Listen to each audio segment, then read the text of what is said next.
Hello, hello, hello. So today I'm doing something a little different. I'm a touch late. I'm a couple minutes late. I just was about to get off my ass and get over here and get set up, and then Lisa just had a couple quick questions for me. So it was all my fault. So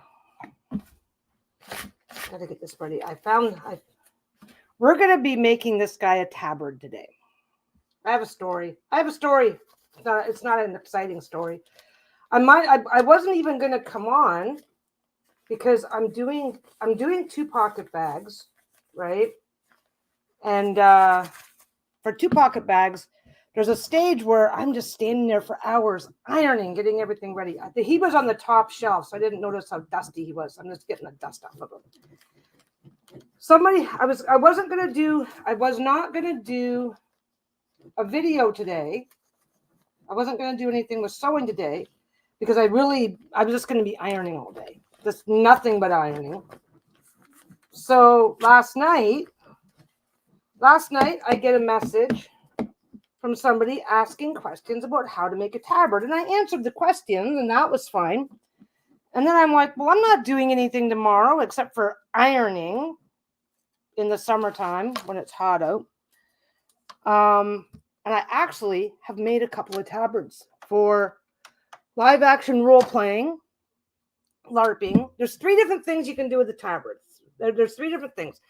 Live action role playing, Renaissance fairs, which is kind of 2 flavors of the same thing. And there's actually a type of apron that you can make that also uses a tabard.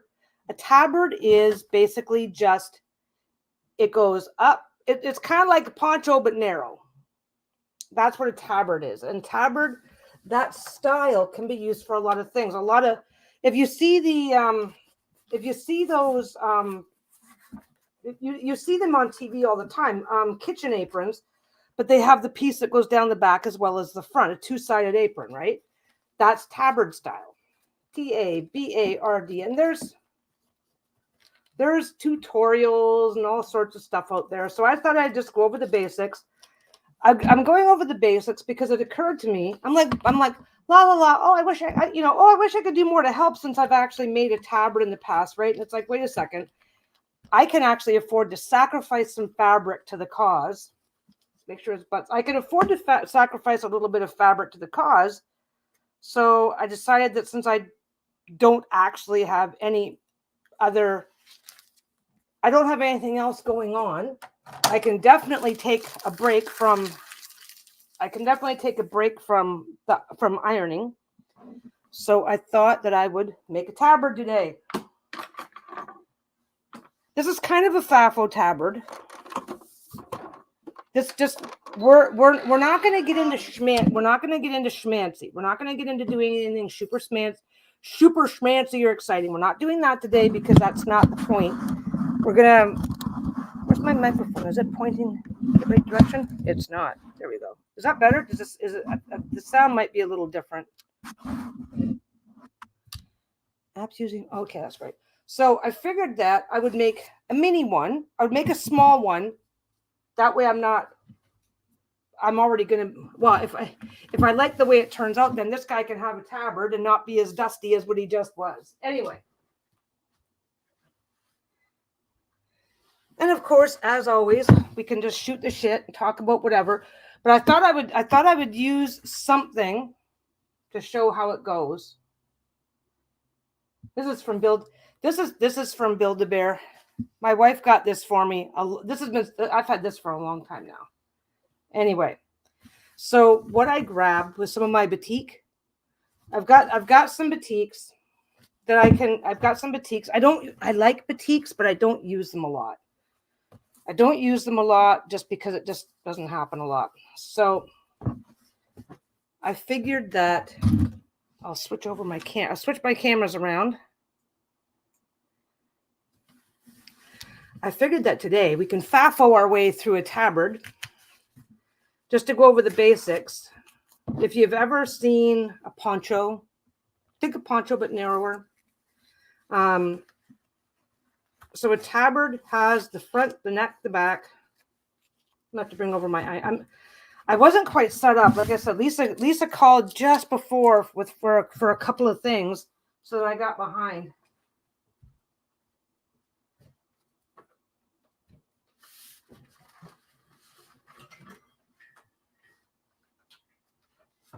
Okay, wait.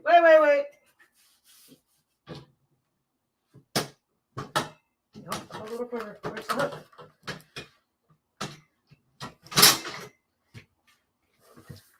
I decided to be awkward and wasn't holding. I was trying to hold my iron and the ironing board at the same time. There we go.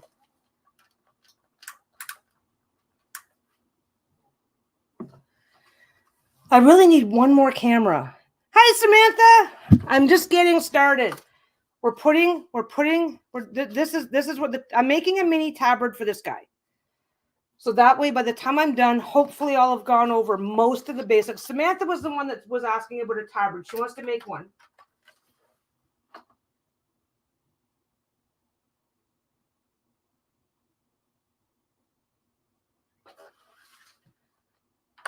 If you do a lot of ironing, keep your water in a bottle, so that way you're not running back. I've got a. Oh no, I don't have to go anywhere. Just keep a bottle. Keep a bottle with water in it beside your sewing area. You can just fill it up there that way. I don't like putting my iron in the sink. Oh, don't. Oh, I think you just came in, so you missed the whole thing. I wasn't going to do a video this week because I wasn't going to worry about doing a video this week because I'm doing 2 pocket bags, and like right now, this is what I'm doing right now. There it is. All of this is not. This is my interfacing. I have to iron it onto all of this. It's going to be awesome, but doing a video to sweat while I'm ironing, while I'm spending 3 hours ironing wasn't my idea of a good time, right? So tabard, there's plenty of patterns that you can get for tabards you can get patterns for tabards online. So I'm just going to FAFO. I'm going to FAFO a shitty one just to go over some of the basics, blah, blah, blah, blah, blah. Because it's not hard. Okay, this is just a fat quarter, okay? This is just a fat quarter. Come on. And I'm not even sure I have this is just a fat quarter. And since I already know, generally speaking, if you're going to do a tabard, you want to go shoulder length down, right? So you want to measure your tabard shoulder width down. If you're doing it generically, then it doesn't really matter. But if you have a chance to measure, you want to measure from wherever in the shoulders makes sense to you and just go basically straight down. You can do flares and you can add all sorts of stuff in, but for a basic generic tabard, you're just going to go straight down. This is a generic. There he is. Skip. This guy here generically does not need a tabard that's any wider than this, right? So he's going to be my little. I was going to grab Bruno. I was going to make one for Bruno, but then I realized I can't really put him up on the table. So this is just a bit. What I'm using here is a fat quarter. What you're going to want to use is what you're going to want to do is measure. And I'll show you that. I'm doing it FAFO style, so I'm just going to start with it because I've got to iron this, right?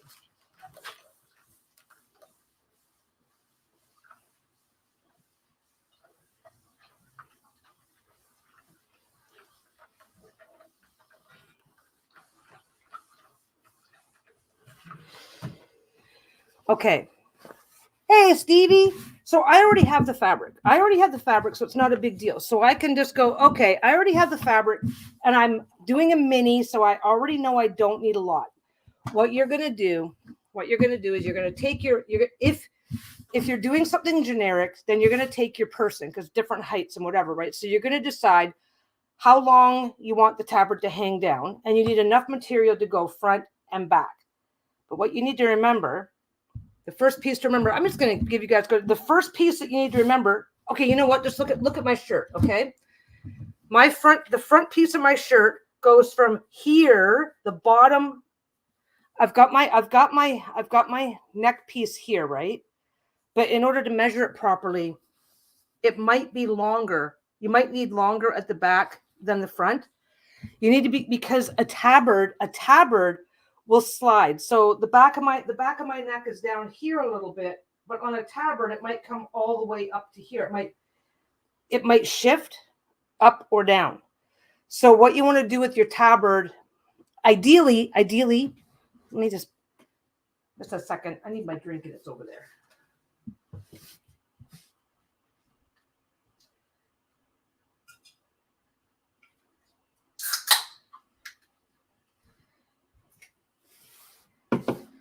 What you want to do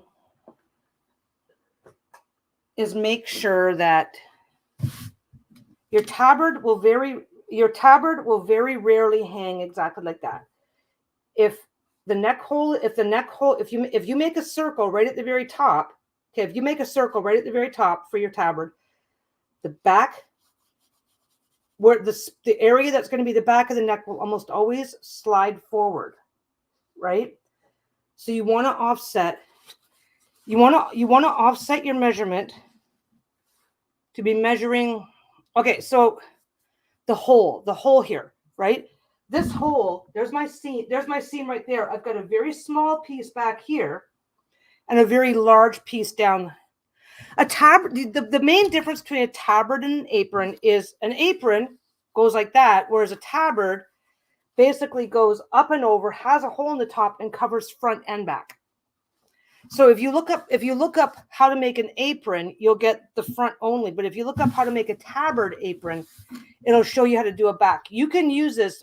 There's a lot of standard basic aprons for the kitchen that are made in a very similar style to this. We're going to do a simple tabard that you use when you're doing live action role play, Renaissance fairs, basically various forms of adult dress up, where you want it to look cool, but not necessarily. You want it to look cool, but you're not as concerned about function, because back in the day they also often had a function. Back in the day, you could have a tabard with sleeves. You could have tabards that were actually fairly wide that you could then also use as a blanket. There's all sorts of styles. So depending on where you were, right?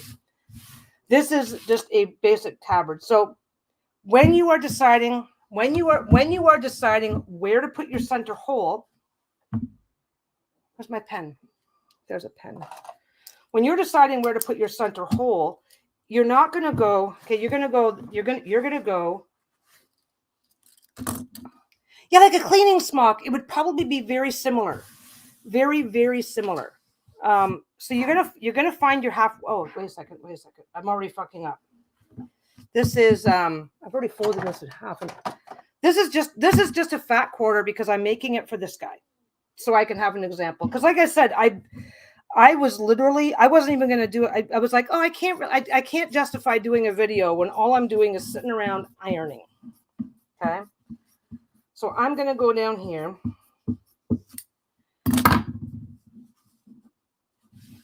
And I'm going to take one of these.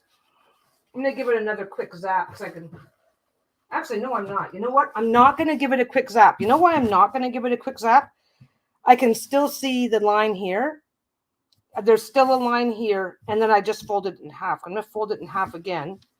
So I'm going to get my center line. Okay. And I've already got my. I'll just make it a little crisper. Maybe I'm gonna do it again, so maybe you guys can spot it. Okay.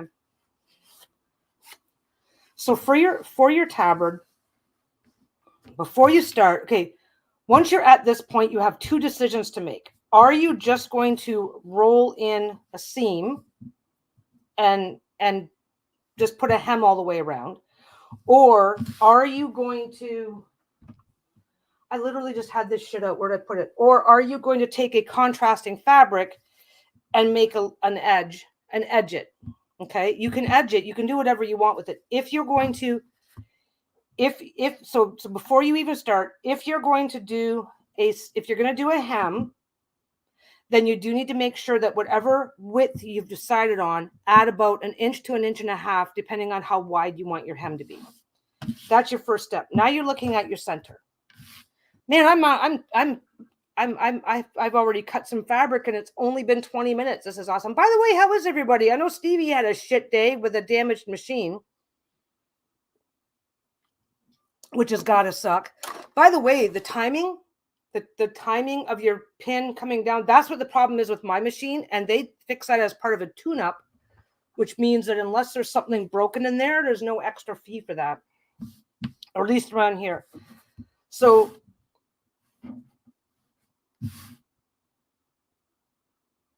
yeah, depending on how it may lay. So basically, you're going to want to find your center here, right? And I've got my heat erase friction pen. Can we see it?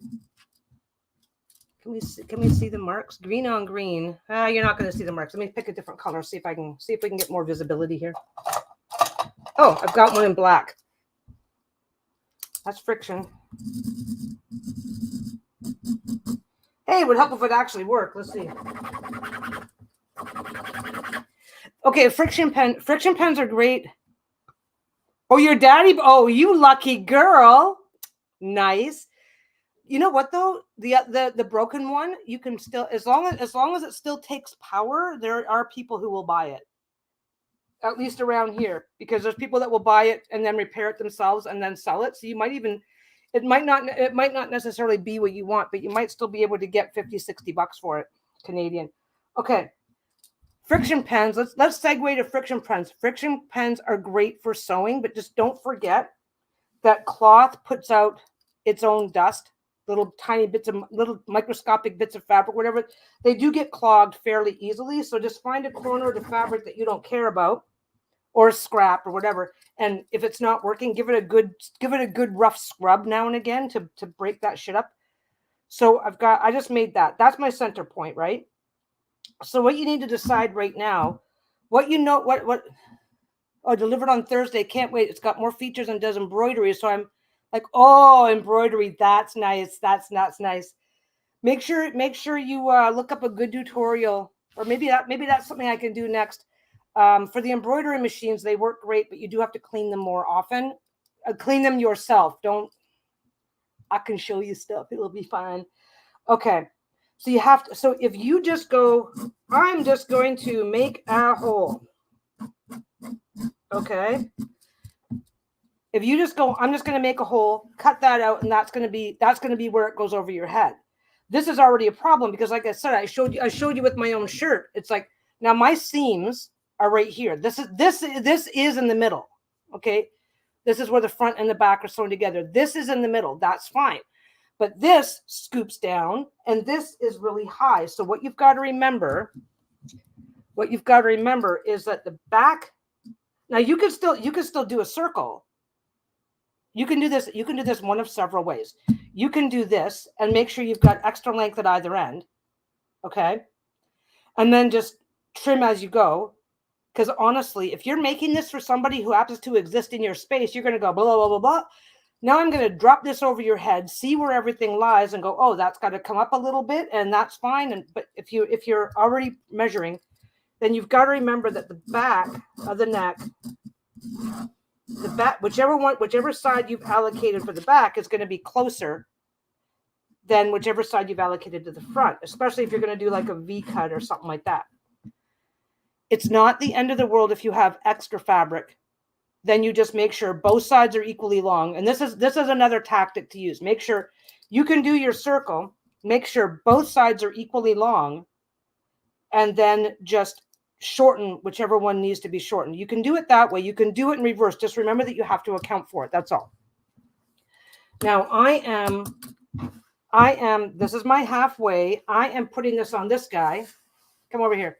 I am putting this on this guy, and I know that I can cheat in either direction because it's already touching the table, right? So I am going to cheat, and I am going to do the thing. So you can do a template. You can just rough guesstimate it. I am going to guesstimate. I'm going to do a circle in the middle, and then I'm going to come back and shorten up. It's usually the back that's going to be longer when you do this. Or no, that's usually the back that's going to be shorter when you do this. Let me just back myself up. Okay. Basically, if I cut a circle, it's going to there, right? So when that lines up, is that too short, right? If so, I'm kind of getting all over the place. So if you have went, okay, from hip over the shoulder and back to hip again, or however long you want it. Some of these tabards like almost brush the ground. They're so long. So that's another thing that you get to decide up front, right? You can, if you have an extra long piece of fabric that you can do the cheater way with, just make a circle approximately the center, knowing that you're going to be taking one side and shortening it once you're ready to go. If you're working with a more limited amount of fabric, then make sure you're adjusting your circle. And basically what you're going to do to adjust your circle. And like I said, I'm talking about two things at the same time. So if I'm getting confusing, ask me, I'll back up. This really is super easy. It really is. It really is. It's way easier than I'm making it sound, because like I said, the issue is not, well, the front need to be longer because the front has to account for the chest belly. It honestly depends on the person. Like, I'm a big girl and I've got big boobs. My front will need to be longer to account. So what I would do is, where is it? Do I have one handy? Why do I never have what I want? I would take a loose measuring tape or even a string. Like, you can do this. Okay, I would take something, right? Start it at your shoulder, but then move it in so it's going over your bumps and curves, and then figure out, okay, I want it to be this long, and then go, okay, and then just measure that.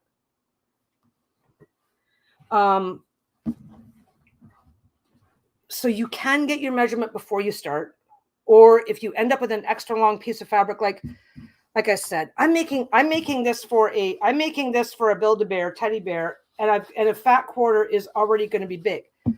But you just measure from the front, measure from the shoulder, don't measure from the neck, and make sure that when you're putting in your neck hole, you account for where the neckline is going to land. And usually, like I said, I made the circle, but usually the neckline, you have very little. Let's get this back in here. Let's iron out the shit that I've already done. Friction markers, yay! Okay. So what you're usually going to end up doing is you're going to find your mark. You're going to find your mark here, and you're going to go. This is the shoulder. I can't really get it much closer. Is the problem. Can I get it much closer? So this is your center line here. That's your center there. So this is your shoulder. You're gonna drop that center line on your shoulder. You're gonna take into account that your neck. You're gonna take into account that the fabric will always drape forward, leaning against your neck. Fabric very rarely, unless it's really heavy in the back, it's never gonna pull that way. It's always gonna pull forward. So you're gonna make that much shallower, right? And then continue. Like, if you want a V-neck, then you're just making it look like that. If you want a V-neck, then that's what you're doing. You're making a shallow curve along the back of the neck, a pointed curve at the front of the neck, and then it should lay fairly normally. Then accounting for your own personal bumps and curves, that's how you're going to get your length from your front and your back. But if you center your circle, if you center this and go right and if you make it fully centered, you're going to have to make an adjustment at one end or the other when you're done. That's all we're getting at. Okay. So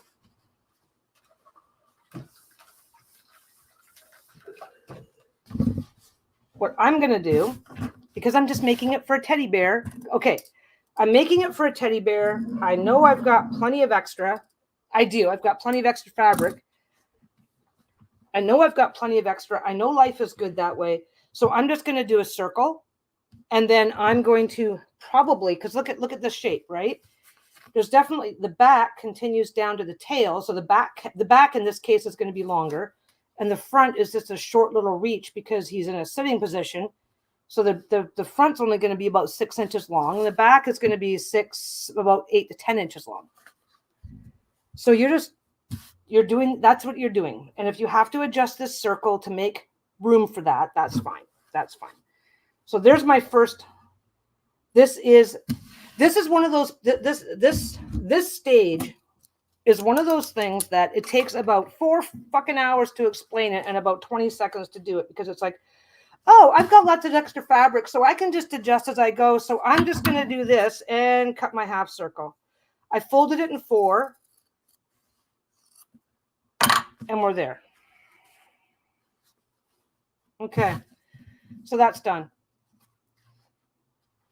Now for me, I'm putting it on a teddy bear. Obviously, you have to make sure there's several options. There's a few options at this point. If you're going for a loose tabard, or if you're putting it on something with a squishy head, then you are going to want to make sure it fits by stuffing it through. And you're going to want to test it at this point and go, okay. Now, if you are going for rustic, if you are going for the super uber rustic look, then you just add a belt and you're done. Okay. If you're going for super uber rustic, you add a belt, you're done. This is over. Okay. So get it done, throw it over the head. Now,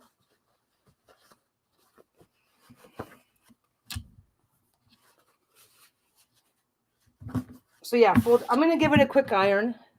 Ideally, for a human being, you want this to drape over easily and loosely.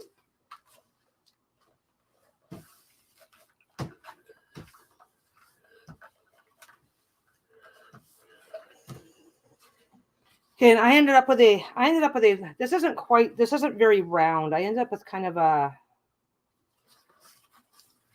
by the way, keeping in mind that when you do something that yanks your fabric out of place, a quick little iron and a shot of steam just helps kind of shrink those fibers back into place.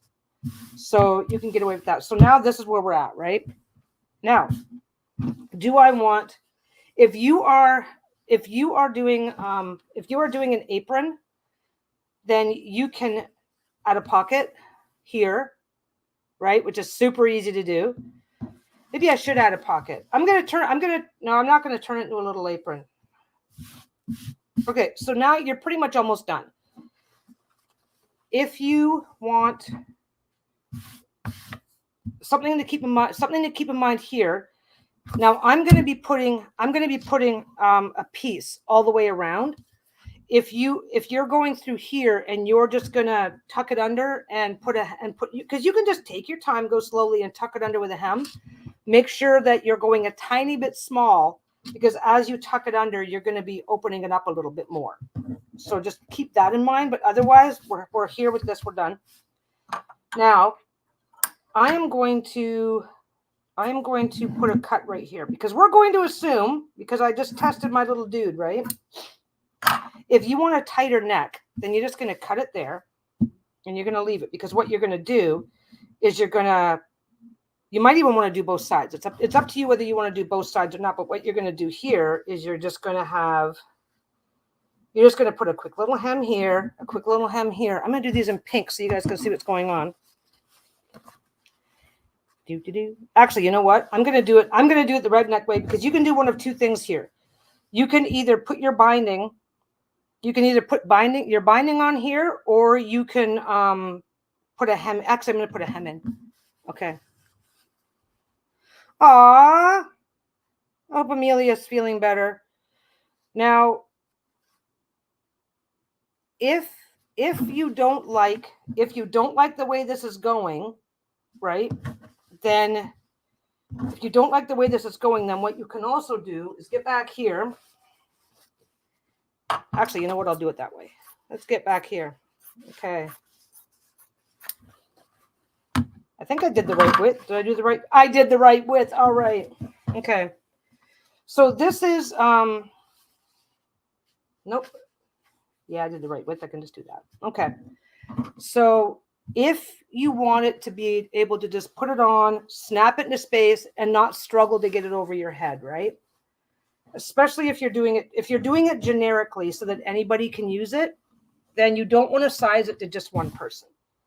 So then what you're going to do is I'm just going to do that. So what you're going to do, I'm going to show you which way am I going to do this?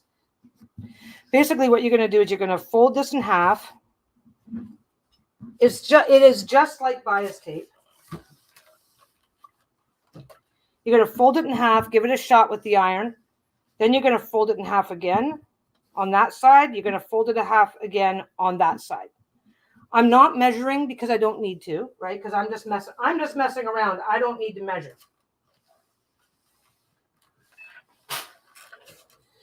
I'm just messing around and I don't need to measure. So I'm good to go here. Now, this is still going to go all the way around the entire outside and the neck hole. So I can cheat.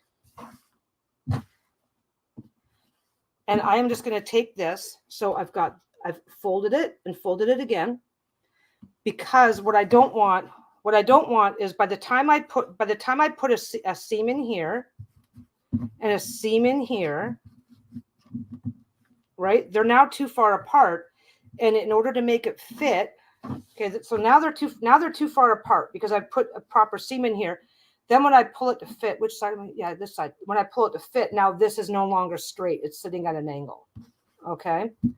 This is if you decide you need a neck hole that opens, because then you're not, because especially if you're making this for a kid or a younger person, they might not might not like how it feels going over their head, or they might be a little rough with their stuff.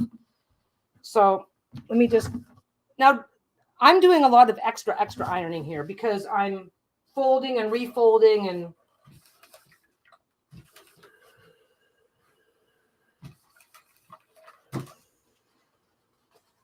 when you're doing something like this for yourself. And again, like I said, I'm doing this because of Samantha's question, but you can also do this for a regular kitchen apron. Okay. So you're just going to take, so you folded it once, then you folded it again,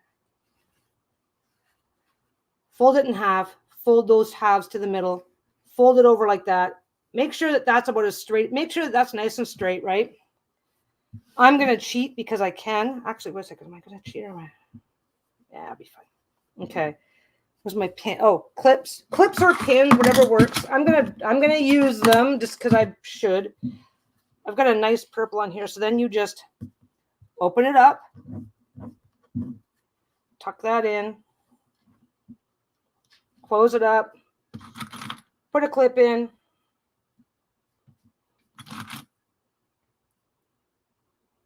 Right? And then you're just going to sew that. And if you want it to have a little bit of an overlap, I'm making this nice and wide, right? If you want it to have a little bit of an overlap, then bring it back a little bit so that when it's done, it slightly overlaps that. And then you can just put one, then you can put anything, you can seal it up any way you want. I'm going to be schmancy pants. No, I'm not. Yes, I am. Maybe. I haven't decided what I'm doing yet. Okay. I've made a couple of these. My boys were into LARPing, so I've made it. I think I've made two. I think I've made two whole tabards, but the funny thing is, when it comes to projects like this is actually a really simple project, but it's when you're explaining something, sometimes it takes way more time and energy to explain something than it does to actually do it. This is not a long or difficult project. It really isn't. There's a bunch of ways to do this. So now I just left this. Okay. I just left this extra on. I'm going to sew from here to here, and then I'm just going to trim that off. I'm not sewing all the way down to that end though.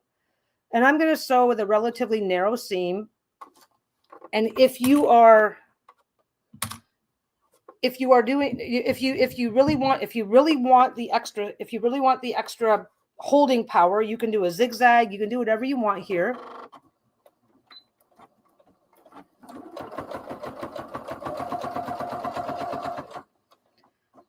Okay, and I'm doing a back stitch at either end. Done. Back stitch at either end. Trim it. Trim it. Take off that extra. Now, do the same thing on the other side. Do the same thing on the other side. And this is only, like I said, this is completely unnecessary. If you want to just be able to pull it over your head and not have to think too much about it, then you don't need this step at all. If you're putting these on, oops, where are we? If you're putting these on, you can kind of see here, this one here doesn't quite go to the end. It's not going to matter because there's going to be a binding going all the way down along this side as well. There's either going to be a binding or I'm folding it in and making a hem. So it's okay if it's not perfect there.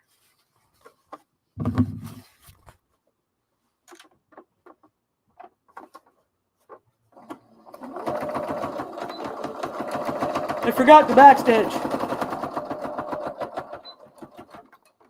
Okay. And that's on. So now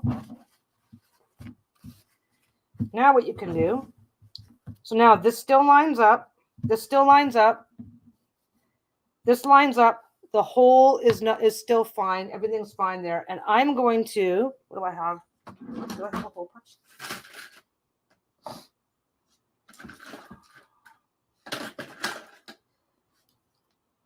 Oh, wait.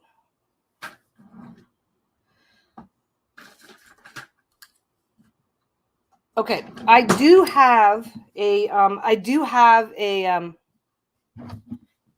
yeah, there's plenty of options. I mean, like I said, this is a step you can completely skip, but I've got a couple hours to hang out and do all the things. So what I'm just going to do, okay, do you need this for a Ren Faire or do you need this for LARPing? Because honestly, well, it doesn't really matter, but if this is part of your starting gear, then simple is better. But I'm just going to, I'm going to shove oh, no, I guess I'm not. This is really heavy. It's not going anywhere.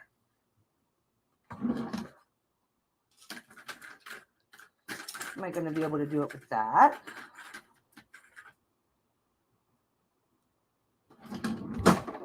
He wants it to for a festival, yeah. So depending on what you want it for, is it going to go? Batik is still cotton, and it's still awesome, and it's still amazing, but it's a tighter weave.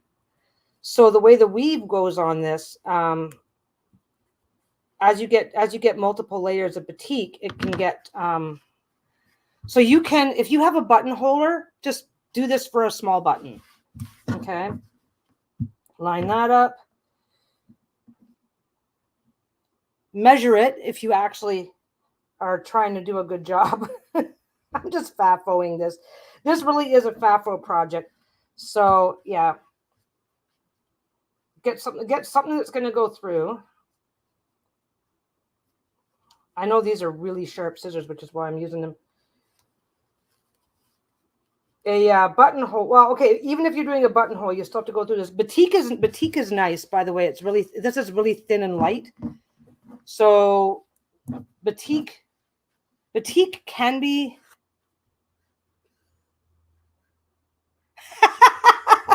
This is a tabard. Now there's different types of tabards.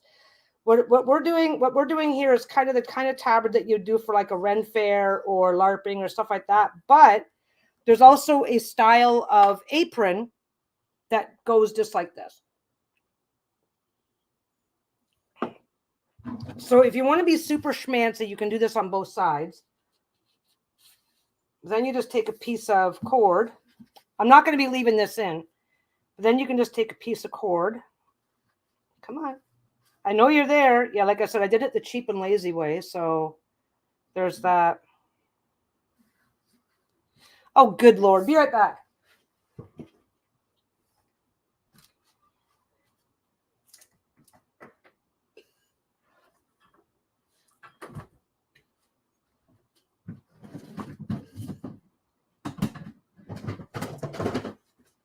There we go.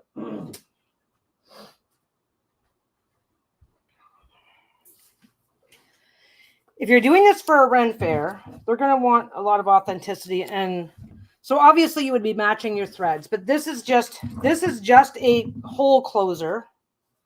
I am super spoiled with my gadgets. So I just went to get a gadget instead of continuing to fight with this.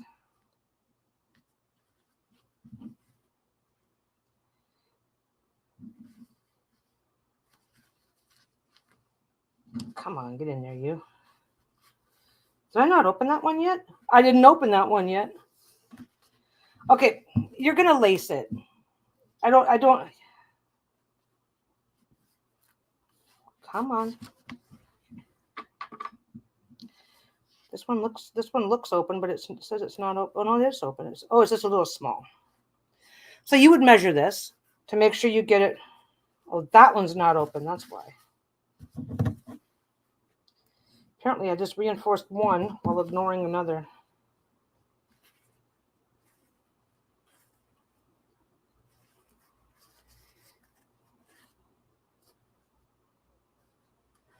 These are super sharp scissors, so I'm trying not. I don't want to cut myself on the stitch ripper, so I'm using scissors that are like way sharper than I probably should be using as well. Whatever works for you for making your hole, right?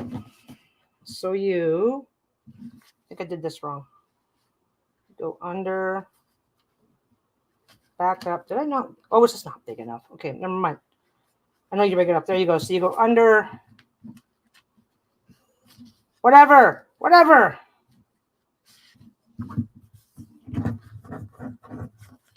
I think you guys get the idea.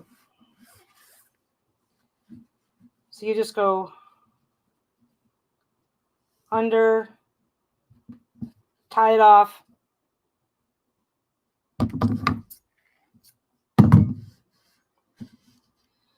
So you would just tie it off with a quick little, whatever makes sense to you. Cross it over. You'd actually just generally speaking, you would crisscross it over, get it under here. I'm doing it. I'm wasting so much time trying to make this one. Now that I've got it partway done, I'm determined. Anyway, you're gonna like crisscross back through the holes, and you're just gonna tie it off. Whichever way makes sense to you. You might even want to get schmancy and make a bunch of holes, and use a thinner cord and just tie it off, right? Because Ren Faires and Larps, they love those little pieces of authenticity, so you don't use a zipper or things that wouldn't have existed back then. I'm giving up on that part. I'll fight with it later when this is all done. So that part's done. So what you would ideally do is put in a couple of buttonholes, because then it's going to reinforce it. Put in a couple buttonholes, pop your way through them, and then just tie it off with whatever makes sense. I am just too lazy to get out my buttonholer. God, I got thread everywhere in there. It's a fucking mess in there. Gadgets like these are awesome. That's how I do all my stringing. That's how Lisa does all my stringing. Anyway, yeah, you're saving me from a shit ton of ironing, so we're good. So now I have to decide. Now I don't have to decide. Now I do have to decide, okay? I do have to put one of these back in. I have to put one of these back in because I'm dumb. I guess I'm not dumb. I don't know. I can be dumb. This is a FAO project. I'm just putting that. I'm thinking, okay, what I have to do now. You're going to do this. If you are working with a live model, you've done this. You're happy with how the neck looks. You've accounted for enough space to make sure that when you're coming in, if you're doing if you're gonna roll it back and put in a hem, then you have to cut this a little bit smaller than you need. If you are going to do this type of idea, because this is what I'm going to do, then you make this exactly the size that you need. Now I have to make sure. Now I have to look here. Now it goes back on your model, right? It goes back on your model, because now you have to make sure that you're happy with the front and the back and how it's going to sit. Now my model, I got lucky. Let's see. After all my talk about the back of the neck and the front of the neck, this guy is pretty much even. It's not going to shift. So I don't have to make any major adjustments. I don't have to do any major adjustments here, right?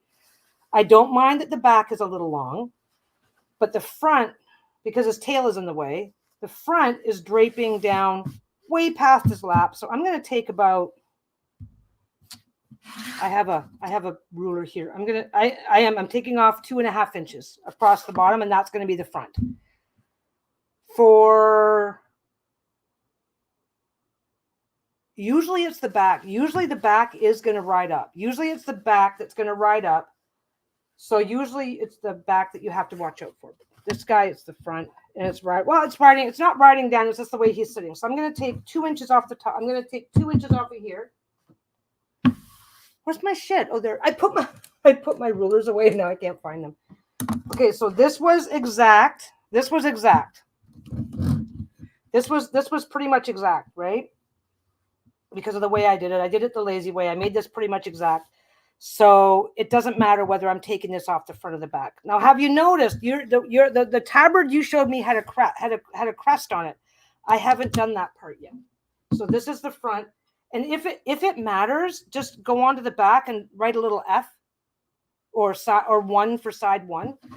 Don't be afraid to mark it. So what am I doing? I don't know what I'm doing. I'm doing that. Okay. Oh yeah, this actually matters. Okay, so I want this is going to matter because based on which shoulder I want this to be on. So that is going to be the front. So I'm going to go zip. Actually, it doesn't matter. I haven't put the thing on yet. Anyway, now I'm just overthinking the shit out of this. So I'm going to take off 2.5 inches off the front. Where's my? Where'd it go? I'm missing a road. Oh, it's open. No, it's not. Where the fuck is my rotary cutter? I put shit down. It disappears. I never see it again. Well, no, I see it again. It just takes forever. I'm missing I've got 2 of these, and there's only one where I put it. So anyway, I'm just taking that off because I've double checked. I've put it on. I'm just mad. I'm just crazy. It's fine. Okay. So now this is the front. This is batik. Batik is the same on the front of the back. Okay. So this is why I'm flipping things around going, oh, which way do I want it again? Because I'm using batik, which does not change front to back. It's still 100% cotton.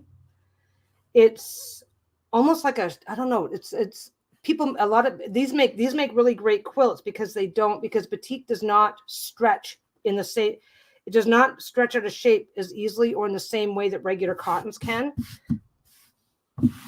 It's very nice to work with. So now I'm still not worried about this. This section here is where the crest is going to go, right? And obviously for a human being, you're going to be absolutely lucky if your front is any shorter than this, because it's just not really going to happen. And a lot of times tabards get really long. So get this part done because I'm putting binding on, but now I can decide, do I want my tabard to stay straight and plain? Do I want to take off the corners? I'm going to leave this nice and straight because I can, right? If you're doing an apron, you may want to, if you're doing an apron, you may want to curve your corners a bit. You may want to come in here and just curve them,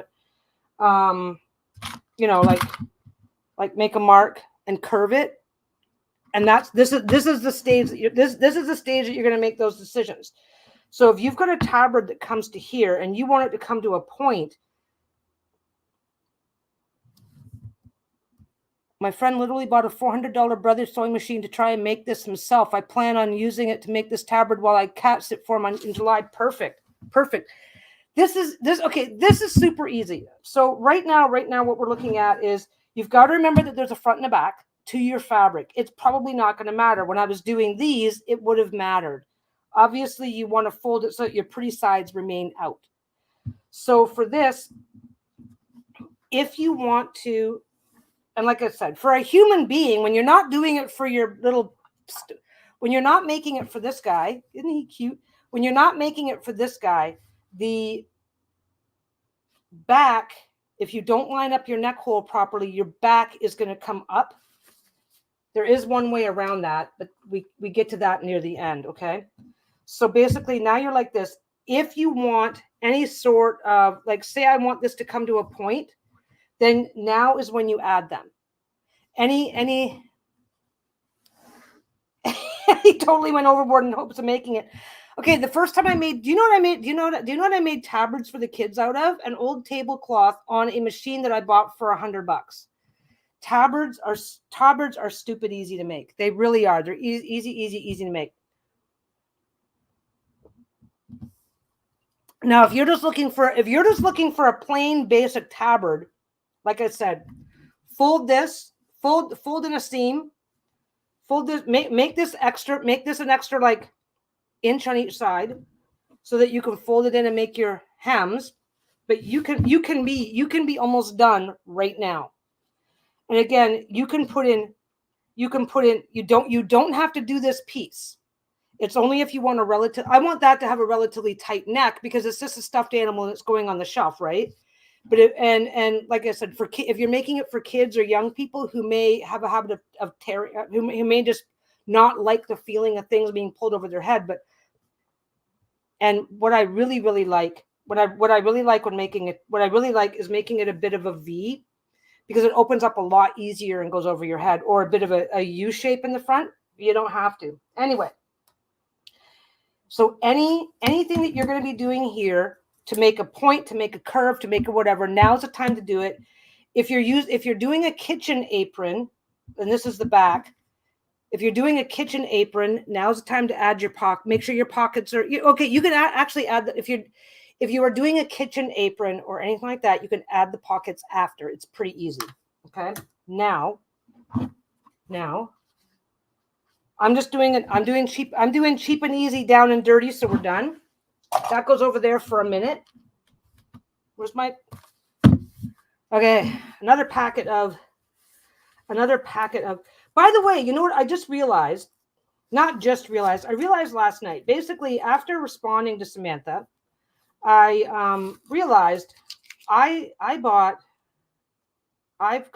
literally got entire bolts of batik that that are still sealed in their plastic, that I bought like 2 years ago, because I just don't get around to it.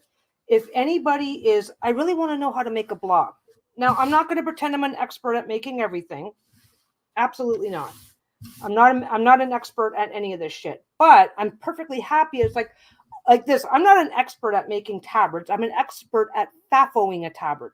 There will be a functional tabard at the end of this. I'm an expert at fucking around and finding out. So again, this is not a fat quarter. What the fuck size is it? Sorry, I'm just going to swear now. This is 20 by 12. So this is a fat quarter. So this is another fat quarter. So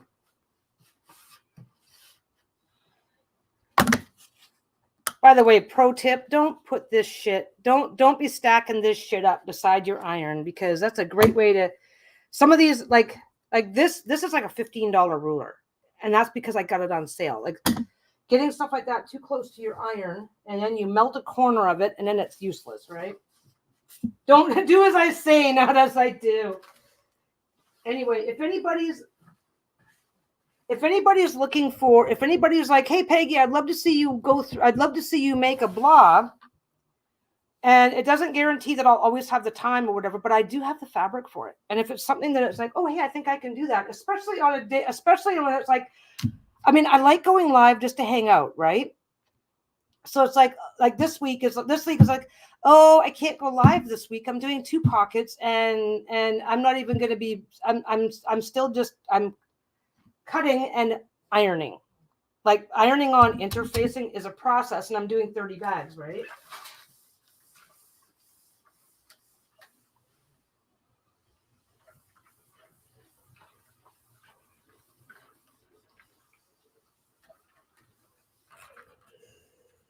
Okay, so this should be ironed.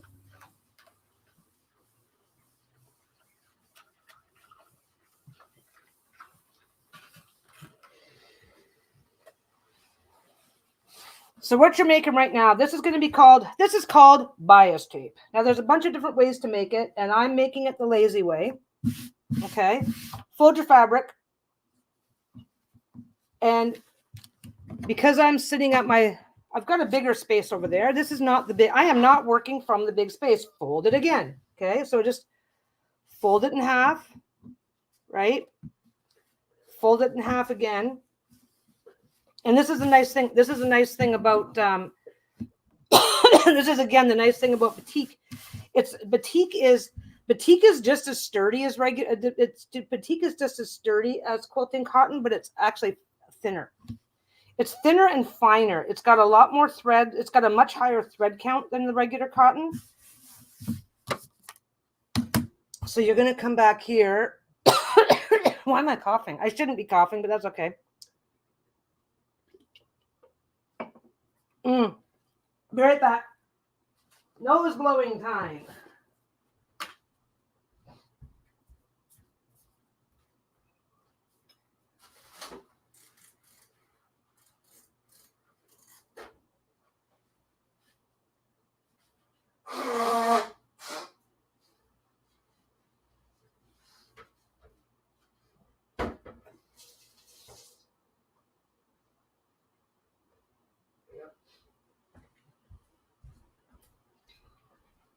There we go. I'm back.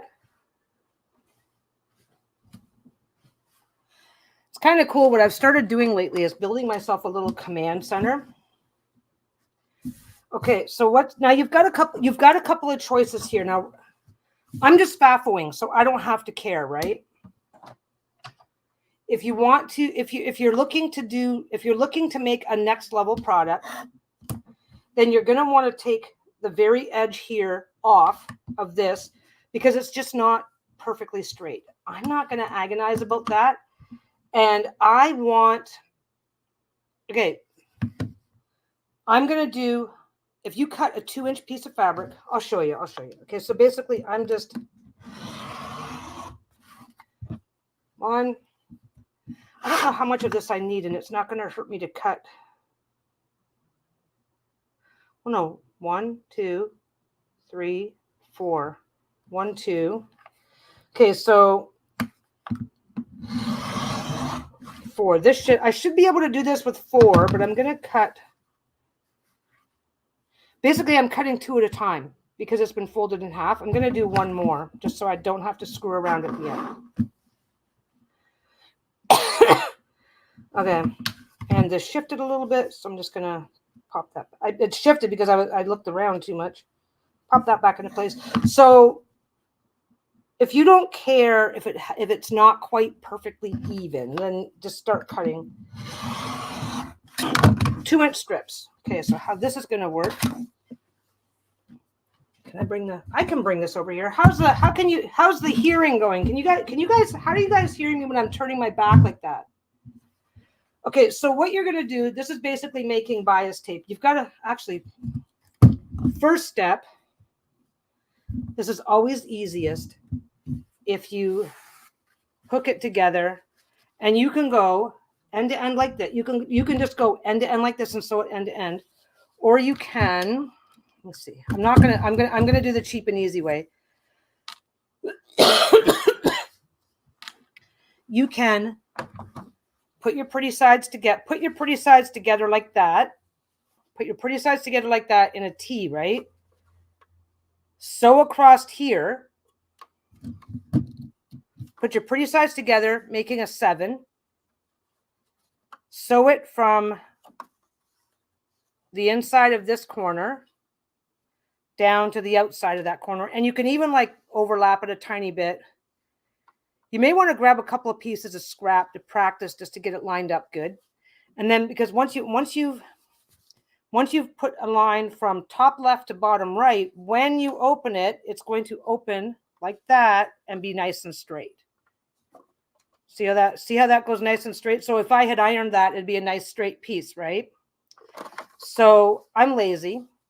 So I'm going to cut this. I'm going to cut this like this. Just sew it together. Back stitch.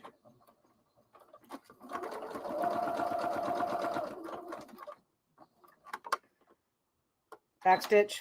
Mama was like, why am I trying to cut it out? I shouldn't be doing that yet. Now, because of the way I've got this going, and again, you're putting the pretty sides together, and you're putting the pretty sides together. You're just, I forgot the back stitch, but it's not going to be the end of my world. So batik does not have a pretty side. So if I'm just being sloppy about it, it's because I've got a very, very forgiving fabric on the go. Pretty sides together. This, I'll tell you right now, this giant long ribbon of shit just likes to go anywhere. Oh, ate a corner. It's trying to eat the corner. If it's trying to eat the corner and you feel that it's trying to eat the corner, just stop it from eating the corner. Here's how you stop. Here's how you keep it from eating the corner. You take a piece of scrap from your garbage pail. If you're sewing, because this is these are very light, right? So I'm sewing. The needle hits it and pushes it down inside, and then tries to eat the corner. And that next thing you know, it's chewing it all up, right? So you want to keep that from happening. This is called a stitch leader. You just take a piece of fabric, fold it over once or twice. It doesn't have to be huge. Stitch your first 1 or 2 stitches here into the stitch leader.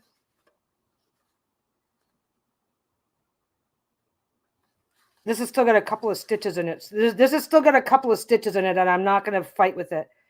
So if your machine tries to eat the corners, then you just take a piece of scrap, get your first couple of stitches in, and then you don't really have to use a lot of pressure. I use the tiniest bit of pressure just to make sure, but no more no more losing your corners. It does not eat your corners.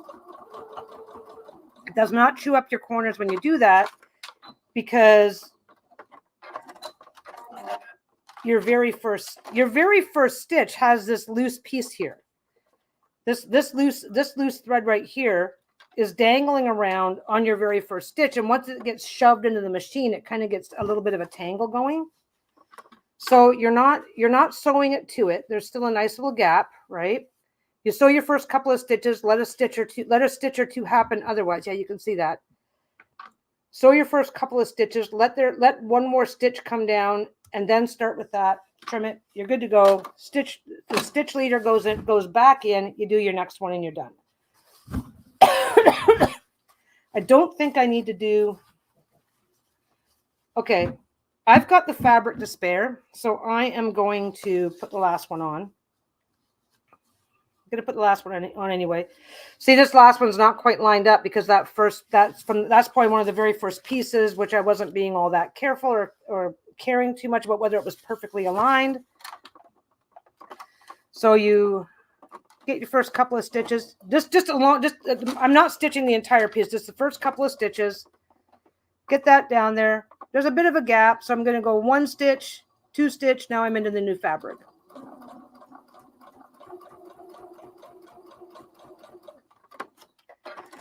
I'm not going to agonize about continuing to now.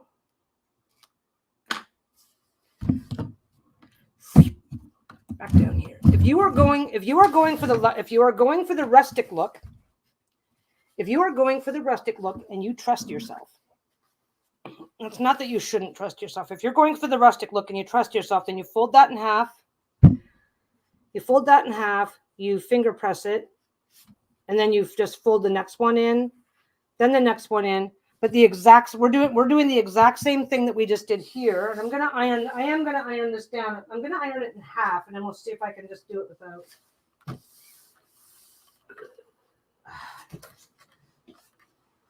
I have to go get more water for my iron.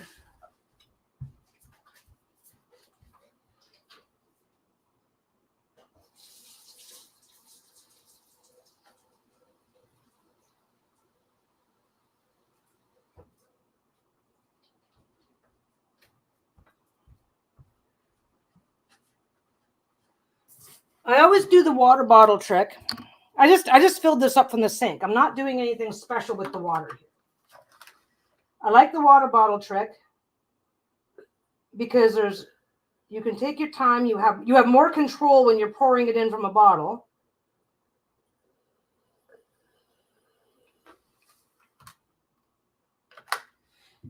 You have more control when you're pouring it in from a bottle and angling your iron into the sink. If you don't already have something, if you don't already have something to put your water, if you don't already have a container or something that comes with the iron, it can be a pain in the ass. If you don't already have something, a water device that came with your iron, it can be a pain in the ass to angle your iron into the sink. And then if you have a splash of any kind, you're getting your cord and the works. It's more. I just find it to be way less risky to use a nice generic water bottle and just slowly pour from there. So we're just going to go like that. You want now in this case there is no pretty side, but the seam. You want your seams. This is the seam. You want the inside of the seam facing up. So what you're going to do is you're going to go like this. You're going to fold it. You're going to fold it, or you're just going to go buy some bias tape. You're going to fold this in half.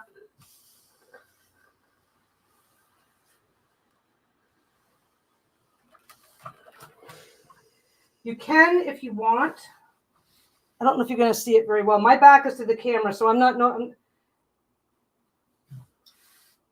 This is kind of small and kind of fiddly, and people don't always like getting the iron that close to their fingers. But you can iron these seams open. You can iron the seams where you joined your pieces open, but make sure that seam is on the inside.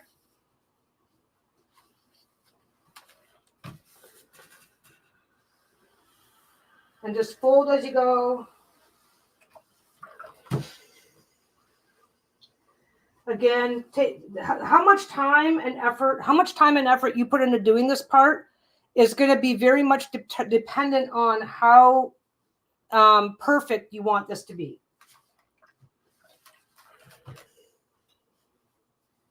So I'm just stopping at every seam and ironing them open.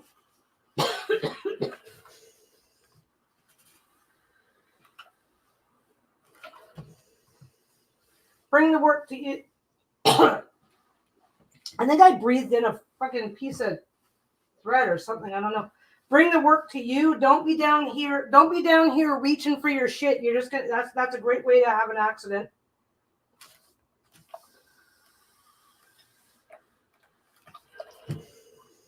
If it's not perfect and it's not 1000% matching, don't agonize over it. I mean, you'll get there. I'm not trying to be there or not be there, so I'm okay.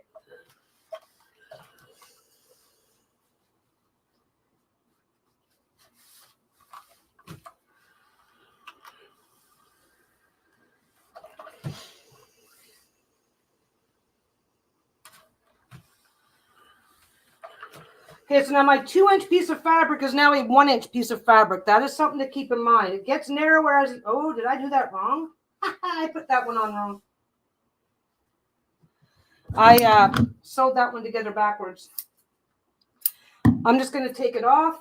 If I need it, I can put it back on later. If I need it, I can get it later. Okay. Oh, that's got to be separate now anyway. Okay. Close that up.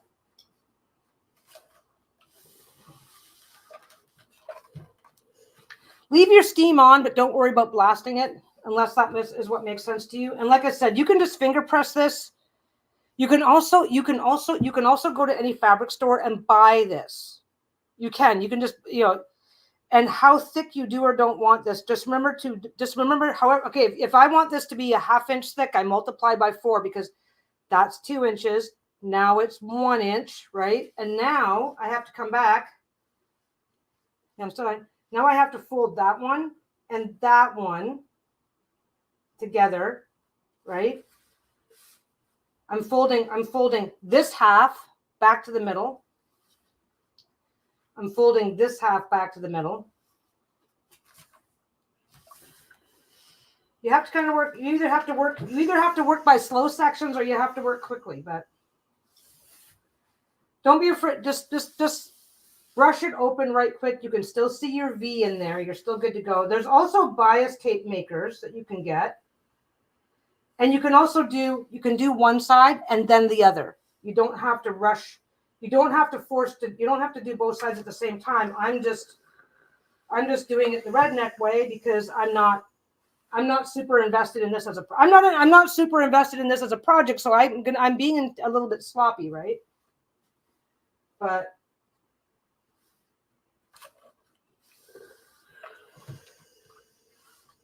do I have this one handy? Of course it's not handy. I have a bias tape maker. And they are about 1,000 times faster than this.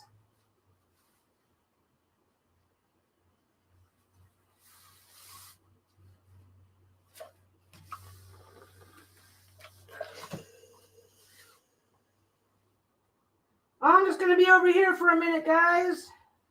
Talk among yourselves. Do whatever you're going to do. You know what? I'm going to go get a bias tape maker.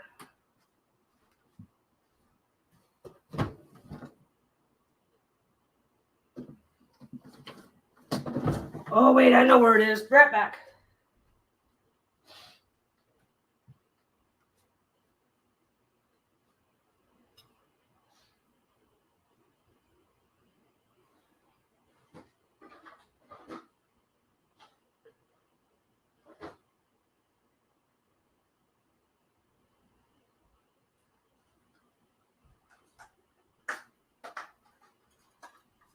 There we go.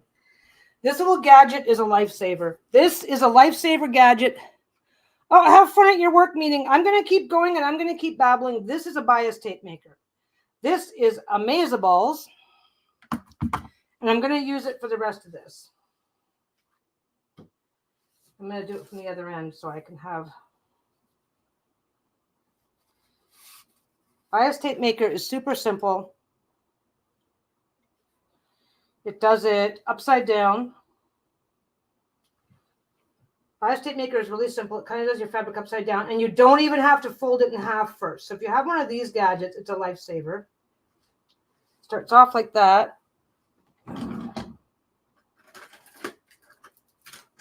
Where's my poker? Nah, I got a screwdriver. Okay, let's go over here. I'm running this in backwards because I can. So bias tape maker, you start off with a flat piece. I'm going to iron this flat so it'll go in better. I'm going to flatten this back out after doing it in half. Because I'm just showing you guys, just showed you guys the manual way of doing this. Bias tape maker is really simple. Get your fabric in there. It's fiddly. Be patient. Be patient because it's worth it. If you want or need a bias, if you use a lot of bias and decide that you want to learn how to use a bias tape maker, it's fiddly. I haven't used one in a long time. Let me just get back over here and And I'm also trying to hold it up for the camera, so that's my bad. So your wrong side of the fabric is facing up. The back side of the fabric. And you may even want to cut a small angle. Starting it at a bit of an angle makes it go in better. See, now it's just sliding right in. Get it started. Push it up until it's pushing out the end. Push it up until it's pushing out the end. Don't be afraid to fiddle and fart. Take your time. Get used to it. Now, this whole thing is already taking my time. This is already folded to the dimensions that I need. And I'm just going to start it by being a little fiddly and futzy, because once you get it lined up, once you line it up, it's going to keep going the way that you lined it up, right? Okay, moment of truth. Moment of truth back over here. Sorry. So basically, fiddle and fart and get it lined up and get the first little bit out. Get the first little bit out. Get the first little bit fiddled into place. You're good to go. Get your iron down and follow it. And then when you're done, you just give it a single fold. So you just follow it. Your seams pop through easily. This is being a little stubborn because I sewed in a crease, which I didn't actually need.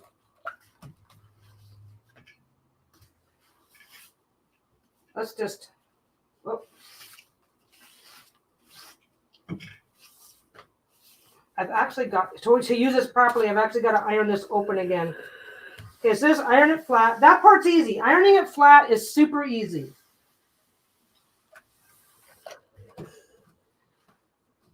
When you're using a bias tape maker, you start with a flat piece of fabric. That was my fault for starting it manually. Not the end of the world. But because that bottom crease is in there, it doesn't want to fold over itself properly. A bias tape maker, once you get used to it, is a lifesaver. Okay.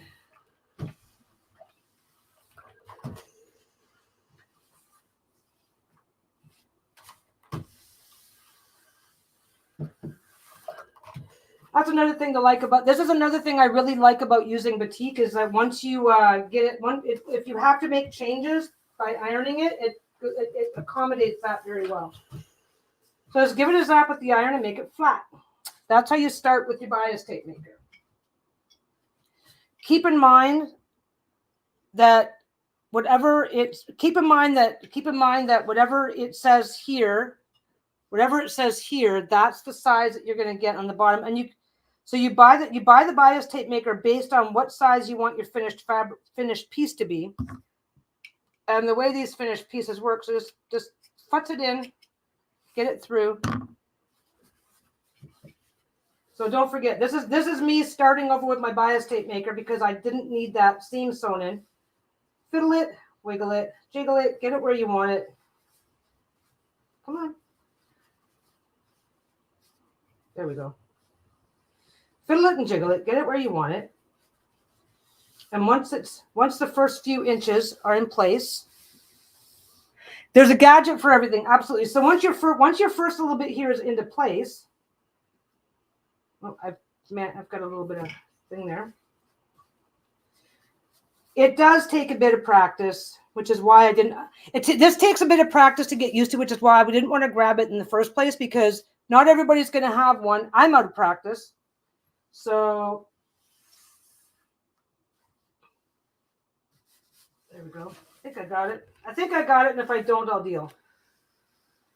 And now you just draw it along. Take your time. Stop and give it a double check. I'm going through that. Two pieces are sewn together here, so I pulled that through manually.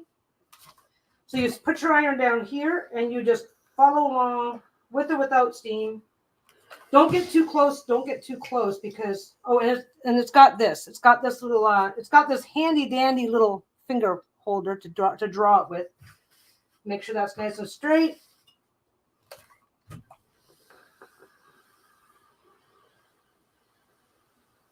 It can be helpful if you lift it up a little.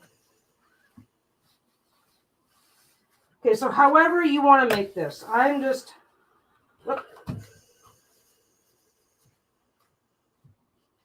Another seam is popping through, so that's a little bit tight and needed a bit of a jolt.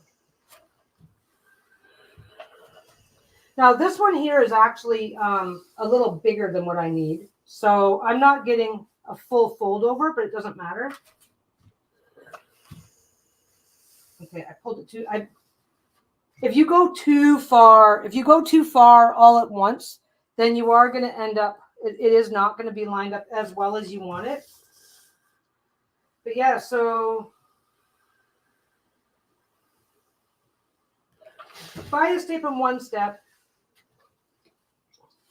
I just got done saying don't follow your work, and this is the exception. But generally speaking, most people stand to iron. If you're standing to iron, you're just going to walk along. You're going to start off at this end of your iron. You're going to walk along to the back of your iron, and you're just going to move everything forward and keep doing it. So there's no difficulties where that's concerned. There's another seam. So you just let it have a little bit of steam. I'm not pressing the steam button for those steam bursts. When you get to the very end, it can pop out. The very end, you can see how it just flares a little bit. That's no problem to fix. Finger press. Get your iron on it. Done. Okay. Now, I can do one of two things. I can fold it in half one more time and run the iron along it again, or I can trust myself and just start sewing, and I'm going to trust myself. So, because we've only got a couple things to finish here. So pick where you're going to start. Whoops. Okay, picking where you're going to start is not that difficult of a decision, because I put these pieces in. This one here is a separate piece. This one here is its own piece. I'm going to use the longer pieces and get the outside done first. So open up your end. Fold that down at least once. Fold it in again. And now that seam, that raw edge is now buried. So bury your raw edge. Now, which side do I need to do first? Which side's? Oh, okay. So whichever side is, don't forget, this is the back side of your fabric is now on the inside. It doesn't matter which way you put this on, right? Because it's a piece that's like this. It's a piece that looks like this that you're wrapping around your outside seam. So it doesn't matter which is the top and which is the bottom, as long as you're sewing from an angle that's comfortable for you. So you have the end, you have that end here that you made. Just go right up to the top. Don't be afraid to fiddle. Don't be afraid to pin. Some people get these all in place first. Sometimes it's easier to just start here, and some people will pin the whole thing into place all the way around and then come back and sew. I ain't doing that. I don't do that. So now it's a little thick here. Fabric is a little thick here, so be prepared for that.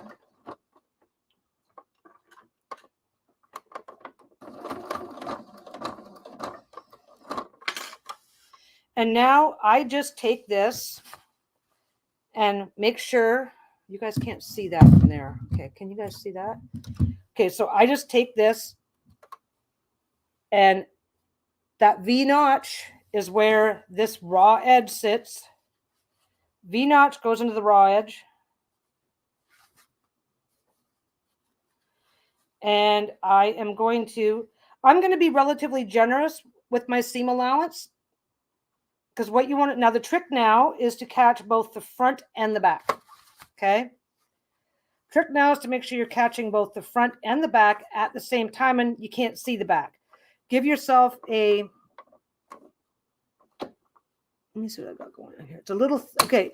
It's a little thick here because I've got one layer of fabric here. Then I've got a layer of binding here, and I've got another layer binding here. So when you're getting into a really thick area like this, if it's not making you happy, get to your end and just do this. It can be hard to turn your crank by hand once you're, as it hits the fabric and needs to go back in, it can be hard to turn the hand crank, but just get through it. Get through it in any way that makes sense, and that's fine. And don't forget, you can also lift your needle, do that, go forward the tiniest of bits, but that's not the end of the world. So your piece is there. When you're doing your homemade bias tape like this, they're never perfect top to bottom. So give yourself a relatively generous seam allowance.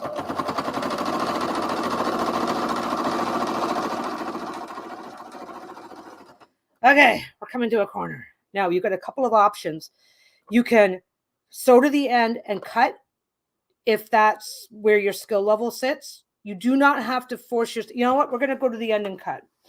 We're going to go to the end and cut because that's probably what a lot of people are going to do. If you have a curve here, then you're just going to carefully go around the curve and you're going to be fine.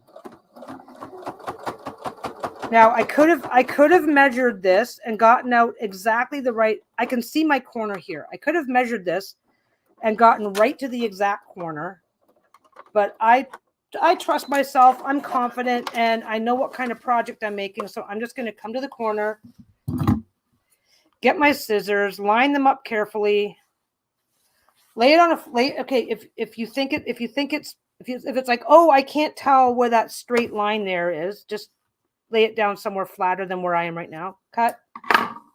Okay. turn your corner. Do the exact same thing you just did up there. Open it up.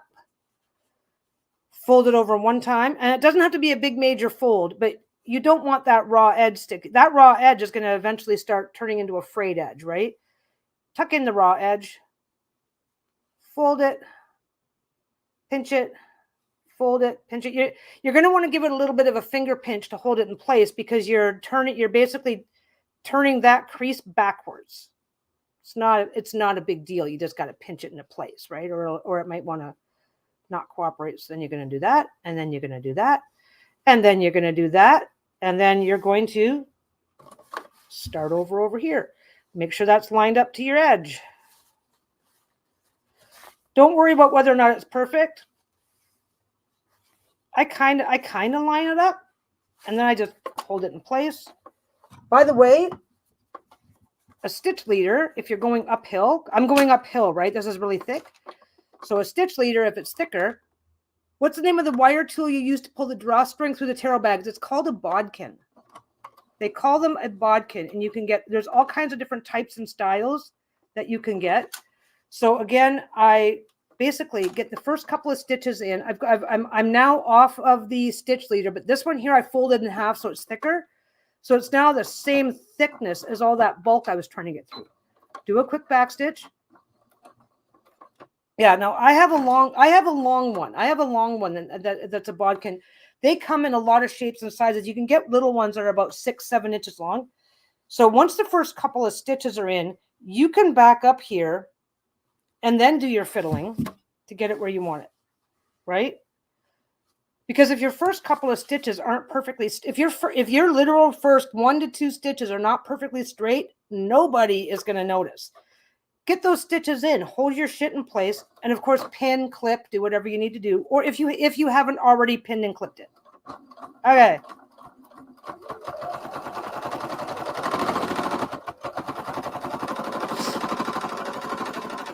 Now I'm trying to remember how to do the corner.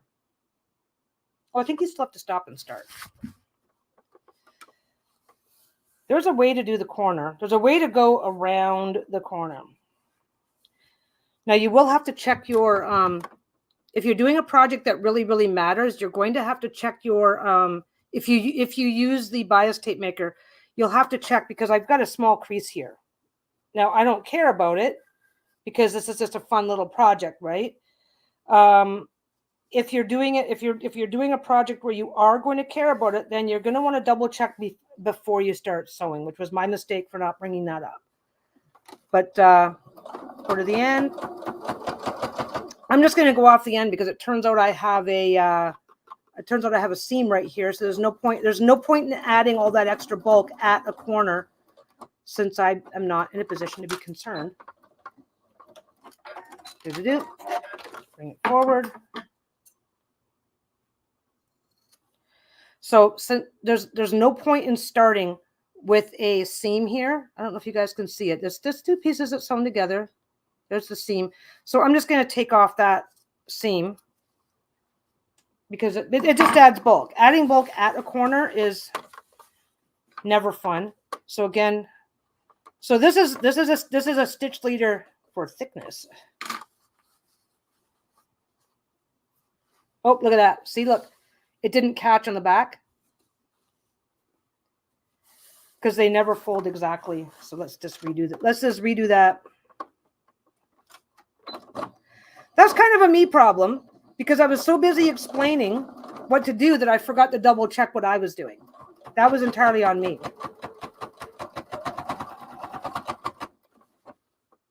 The rest of it's fine. And I'm past the section where I'm past the section that popped out.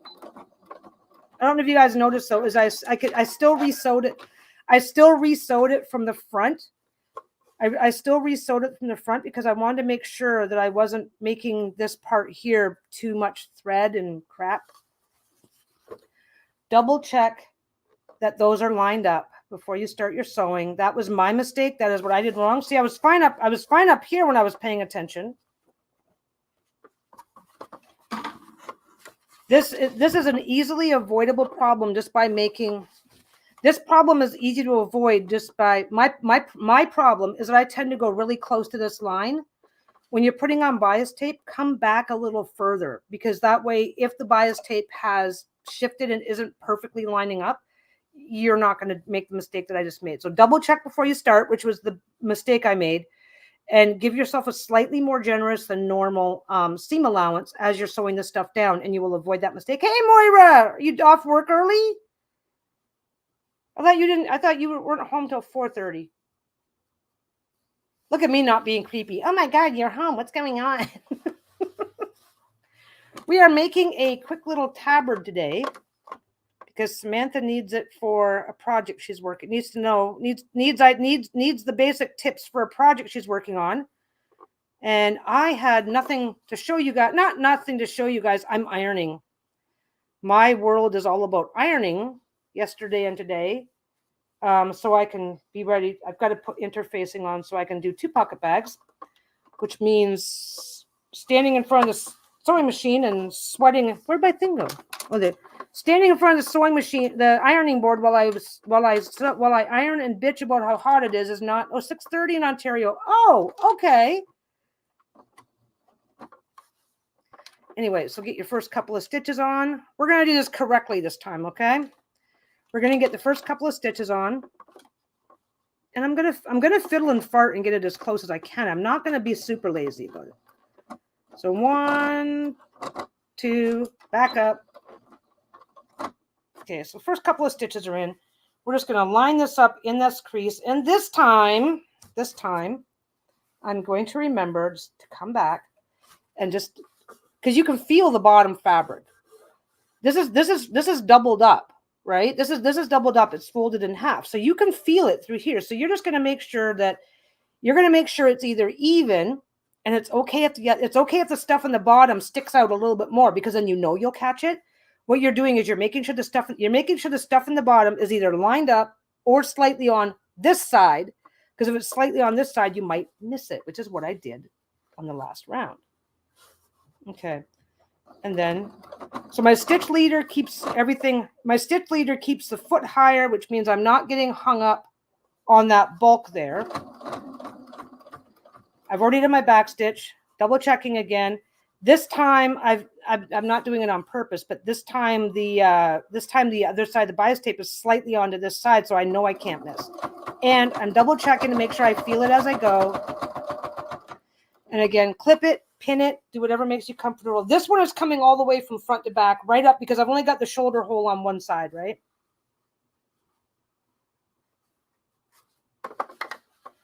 I've got that weird crease that I decided to ignore, but that's just right here. It's not going to hurt anything. If you're using a bias tape maker and something, if you're using a bias tape maker and you find yourself with a crease, yeah, there's a crease right there. Right? What you're going to do is you're going to take it back to your ironing board. You're going to gently open that up and just run your iron down the middle, and then gently close that back up and put that back in. You don't have to redo the entire. If the fiddle doesn't get it, the fart will. Pretty much, yeah. You fiddle and fart around until you get it. But yeah, I missed it on the back on this corner because 100% my fault. I wasn't paying attention, so I had to go back and get it. But it's definitely easy enough to avoid. Just take your time. Like I just rearranged a bunch of stuff here to get my next section ready to go. So I'm checking it, which I should have done the whole time. I've also given myself, I'm also not as close to the edge here as I was, so that I have a much bigger margin of error. And if you really want to, you can come back and put a second line of stitching down here. Nobody's going to care why you did it as long as it's consistent. There we go. Still feel it. Still good.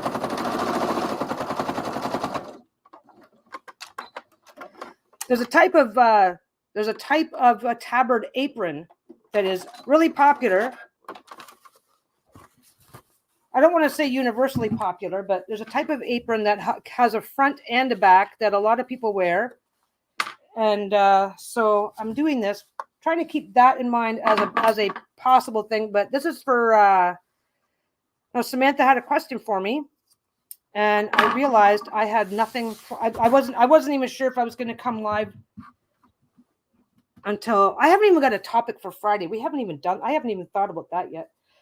Back to the corner again. So I guess I'm cutting off another corner.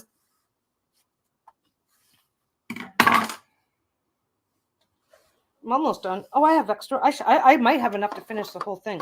So again, we're going to open this up. Fold that in. That closes the seam. No exposed seams on you know what? I've got a couple of things that, like my tote bags and stuff. They have exposed seam. Well, they're zigzag to keep them from being a problem, but they have a slightly exposed seam. Where is my thing? Stitch leader is like the easiest thing to lose. I've got a lot of bulk here, so I've folded this in half to get some height so that it will get me over the bulk that's here. Come on. If you're doing this, if you're doing an apron for yourself to use in your kitchen, just curve your corners, and then you don't got to fuck around with this stuff. Well, if you're doing, come on, what's going on? Oh, I was trying to fiddle it into place, and then I couldn't figure out what was going on because I accidentally tugged it. Okay. Get in there. Get in there. 1, 2, back up.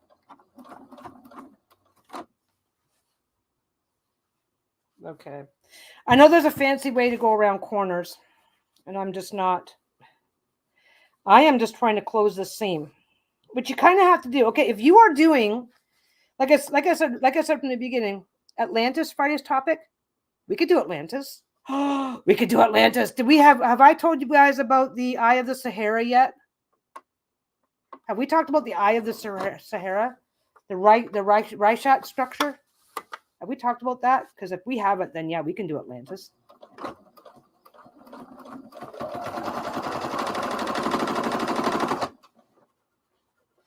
So you have to stop every now and again. Stop every now and again. Check your stuff. Make sure it's not shifting in directions you don't want it to. Continue going to the end. And then, like I said, I'm not doing fancy mitered corners, so I'm just cutting at each corner and going from there.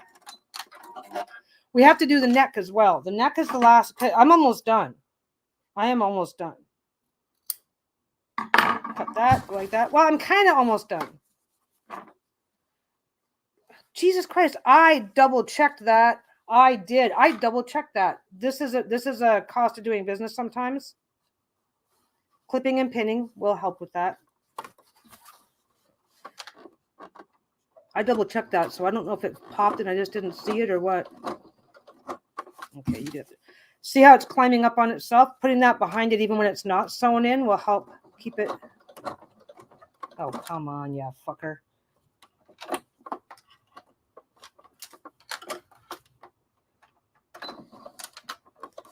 There we go. Sometimes once it starts doing that, it starts piling up in this weird way, and you can't really fix it. Let me just make sure it's hit. Yeah, it's hitting. It must have caught up on something because I thought I was checking. Oh well. Yeah, we could talk about Atlantis. Atlantis would be a fun topic. There's a lot of stuff about Atlantis that.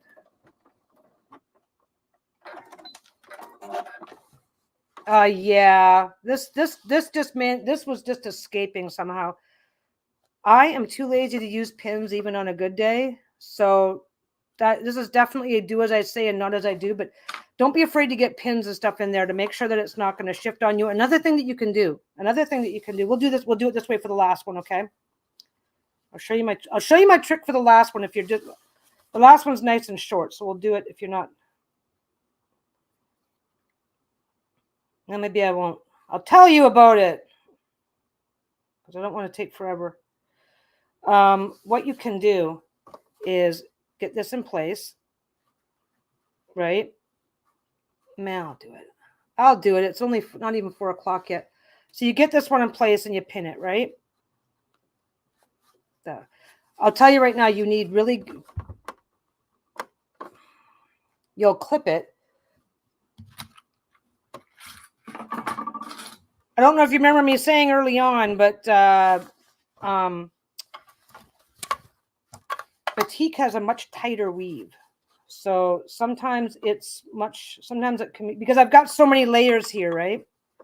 Because I've got how many layers? Okay, I've got one piece of fabric, but it's been folded in half. That's 2 layers, and each side has been folded in half. So I've got it's 4 layers.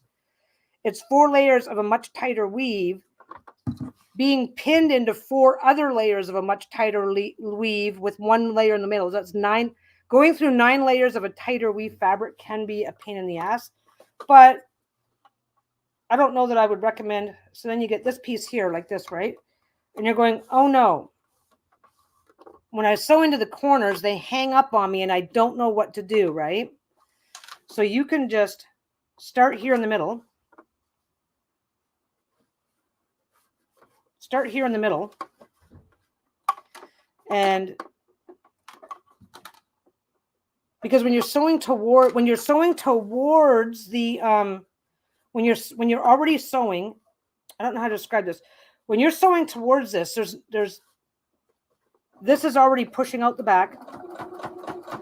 This is already pushing out the back. You have a little bit more control because you have something back here that you can grab. It is going from lower to high, and there's nothing for it to catch on and make it back up.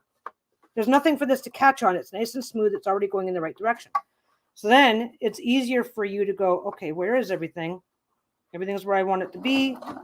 Because once you get to this point, you can really feel this stuff, right? So go from the center, go down here. Pin it, don't pin it. Oh shit. Okay. I'm going to cut this. This is me fucking up. I'm at the very last one now.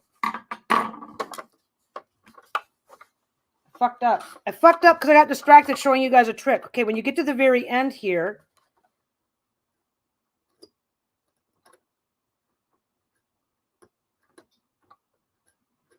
I'm gonna have to leave that. I don't think I have enough space to turn it down. When you get to the very end here, you got to leave a little bit extra. I'm gonna have to take that right off. No, you know what I'm gonna. Okay, when you get to the very end here, I'm just gonna finish it. So starting in the middle and working your way to the end, what I didn't do, I got distracted again. This is my own damn fault. This is fine. This is fine because it's just going on a teddy bear. Okay, so I started from the middle and went to the end, right? Then I trim everything up because my corners are catching and they're not playing nice. That's my tip. This is how my tip is going right now. Then you just flip it around. Flip it around or flip it over, whichever works for you, right? Don't forget, this is the same. This piece here is the same front or back. So you can even just flip it over. As long as you're positive that it's lined up, line it up exactly with that original, line up your, just like when you are finishing, when you're going around and you're finishing something by sewing over your top, just carefully sew over the top.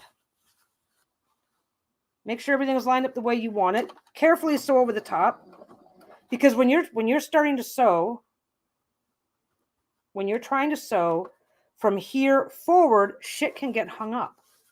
This instantaneous bulk with nothing behind it, with nothing leading up, that can get all hung up and fucked up and cause you problems. So if that is causing you problems, go from the center outwards. Make sure you're being careful where you put your first few stitches. Because you're putting your first few stitches in a good spot, you don't have to agonize. You stop, you check. Okay, this is fine. Now, what I didn't do the first time is that we're supposed to assume that I'm sewing this like this, right? We're supposed to assume that this is coming out further than what I need. You're not really seeing it because I haven't. You're assuming I'm sewing. You have to stop and make sure that this piece is folded in before you get to the end. I popped it out. Now it's not going to want to pop back in, the little fucker. Make sure it's popped in so that you're covering up your seams at the ends. So I just made that little piece way more complicated than it needed to be, but I'll be able to show you again in a minute. Make sure that that's folded down as you get to the end. Make sure that that's tucked in the way you want it. Make sure you're good to go. because you're going away, you're going towards your bulk instead of starting at the bulk and then trying to escape it. Get to the end. Do a couple of back stitches because this is the very last one. So you can put that on by going from the middle outward. And my middle piece, there's my middle stitching right there. I can tell because that's where my thing is. And because I was very careful to start it in the seam, nobody's ever going to see that you did that. But it's easier said than done, and it's easy, but you just need to have a little bit of practice and you're fine.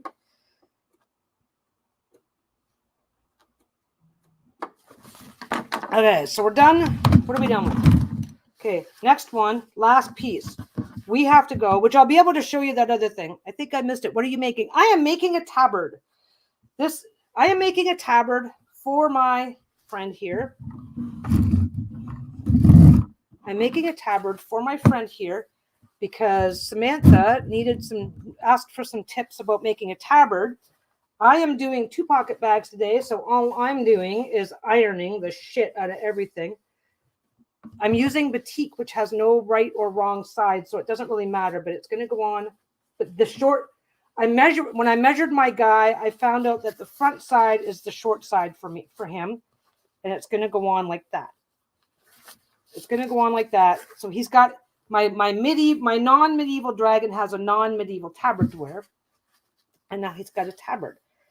I'm going to use some string to close the shoulder up, but I still have to come back. I still have to put in. I've got 2 more things to do. I've got to do the neck. I've got to do the neck, and then I have to decide if I want to.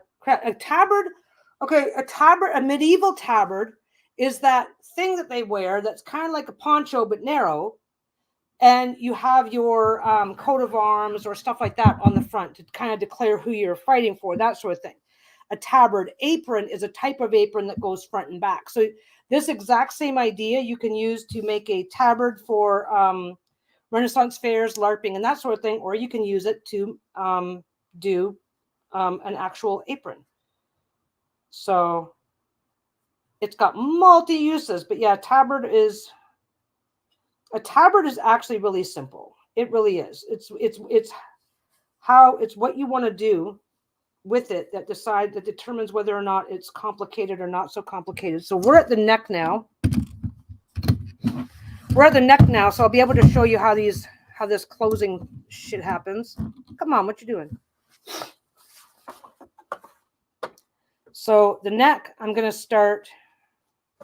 Which side am I going to be sewing on? I'm going to be sewing on this side. So I did the same thing. I folded this down. I folded this in, right? Fold that in and close it up. So I've closed up my I've tucked in my seams. Where'd it go this time? There it is.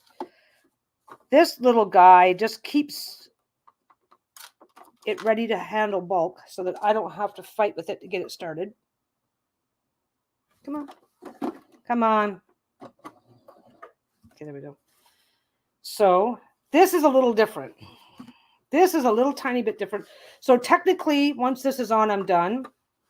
Or technically, if you just don't give a shit, you don't have to do this step. You can just fold it over. You can just cut it to shape, fold it over, and have a.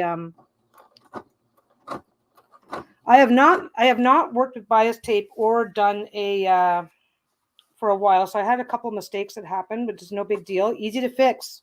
That's the part to remember. So we're just going through here. And the trick right now is to give myself a generous seam allowance because I've got to get the front and the back at the same time. I don't want to fuck around and not do that. So I'm going to give myself a nice generous seam allowance.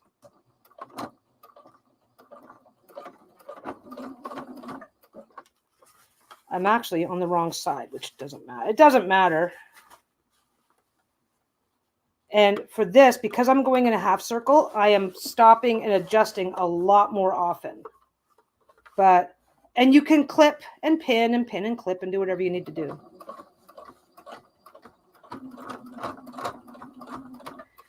That's just hanging up a little bit because there's a seam there. I probably didn't need to put any of these together, to be honest, because I had so much extra space. Oh, my iron is hating me. It's giving me that warning. It's like, can you like turn me off before I burn down your house? Just take your time. What I'm doing here is I'm just kind of rolling this forward to rolling it forward and keeping it straighter just makes it easier on me. But like that there is going a nice big arc. So you have to stop. You're not just gonna roll this forward and have it fit properly, because you're gonna have sections that create you're gonna have all kinds of problems if you just try and roll it forward and ignore it. Just take your time. Take your time, do a little bit at a time.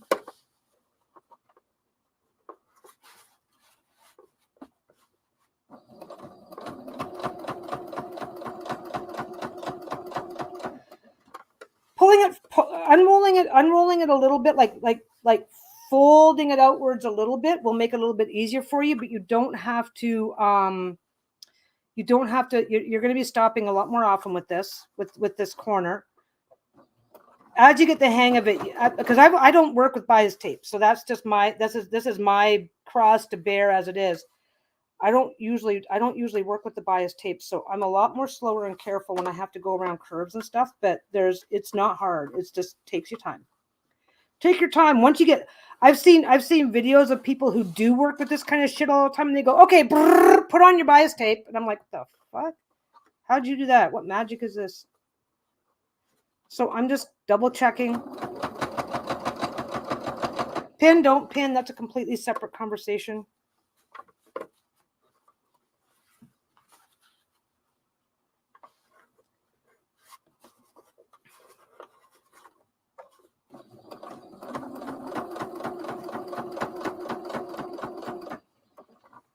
I'm pretty sure that when you get the hang of this, you're not going to actually be pulling it straight like this, but do whatever the fuck works. Just get this shit attached.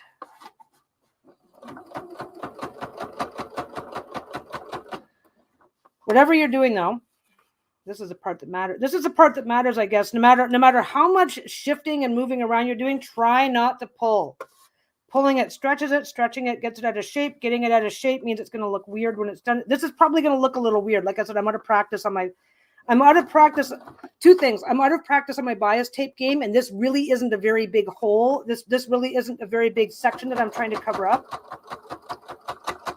I'm also doing like almost a full 1/4 inch seam allowance here, just to make sure that I'm not coming off the edge, because I've got to get the bias tape. I've got to get the bias tape from the front and the back. There we go. Don't stretch. Okay. So once I come up around this one, yeah, that one's lined up. Once I come up around this edge, what you're supposed to do is, now that I'm getting closer to the end, okay, cut my fabric.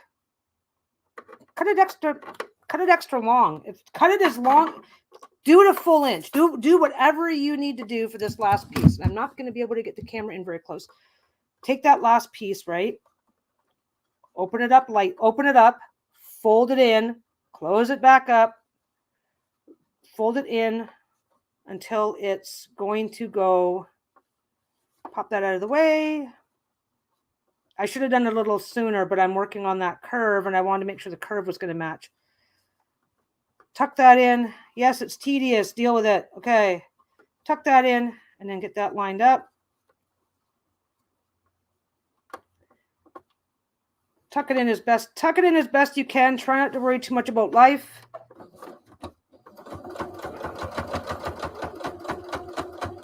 Close it up.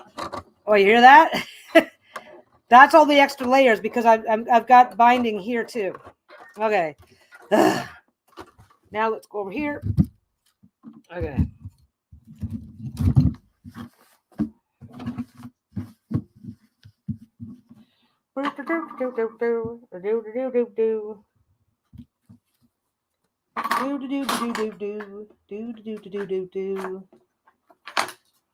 Okay, so now if you're doing an apron, if you're doing now, this is just this piece here. I've already explained it. For anybody like Maura who wandered in late, I did this section removable because that's what some people like. You can put buttons, buttonhole, you can even put a zipper, you can put whatever you want. Because this is for a medieval costuming piece, then I'm just going to, actually I'll put it that way. Do. But actually, I'm not going to just yet. Yes, I am. Okay. So you just go like that.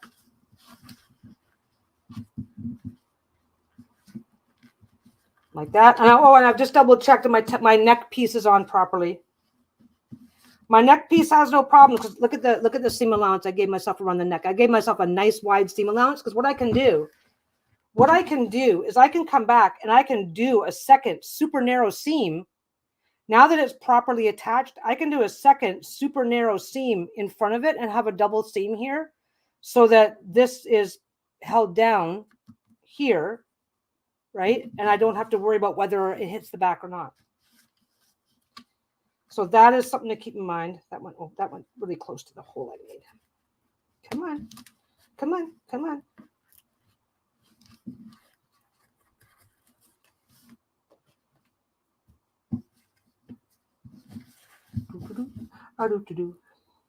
Bodkins are pretty easy to use depending on how you're using them, but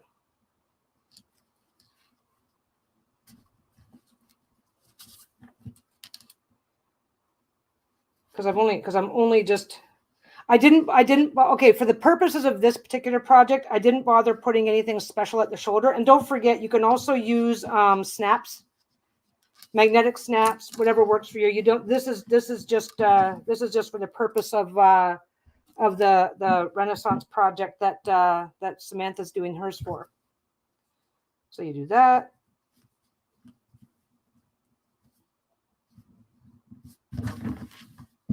And then you have your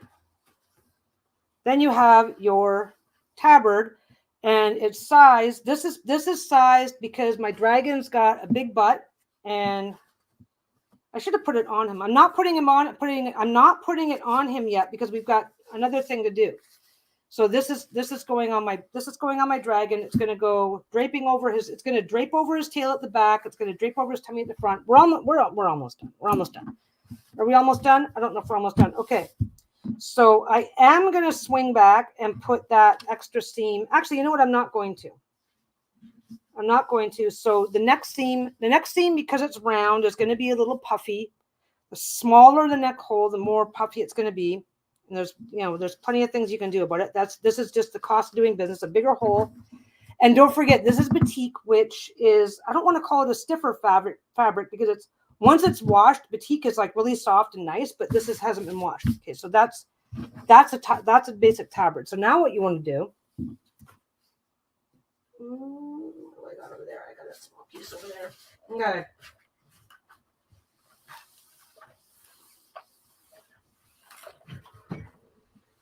So now what do I want to do? So if you are doing a tabard, and like I said, you can put your pockets in the front. That's fine. But if you're doing a tabard, you probably want your coat of arms right here. You probably want your coat of arms right in the front. So what you can do is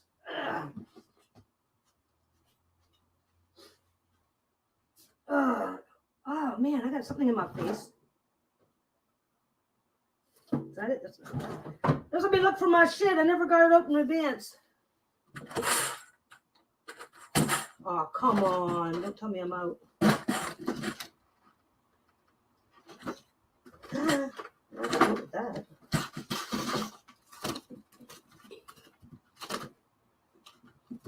Oh, okay, I can do that. I forgot about that. One more try.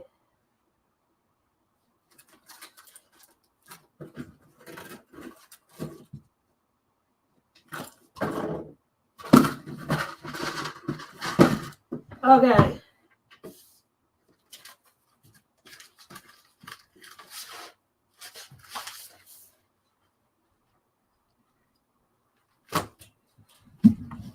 Okay, so you can. Scissors? Do I have scissors? I have scissors. Okay.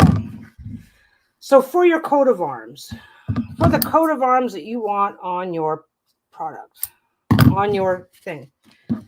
Now, you do not want to, if you have a coat, say your coat of arms is a simple triangle, then you can make a triangle patch and incorporate it and do all this stuff. But like, let me just do this. I gotta pay attention for a split second here. Is that good? Is that good enough? Okay, say that's your coat of arms. And you just want that right there. That's your coat of arms, right? You make it. You come over here.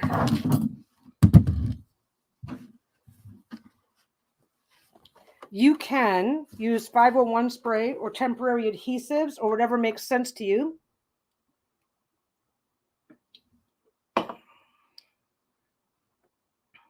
You can pin it.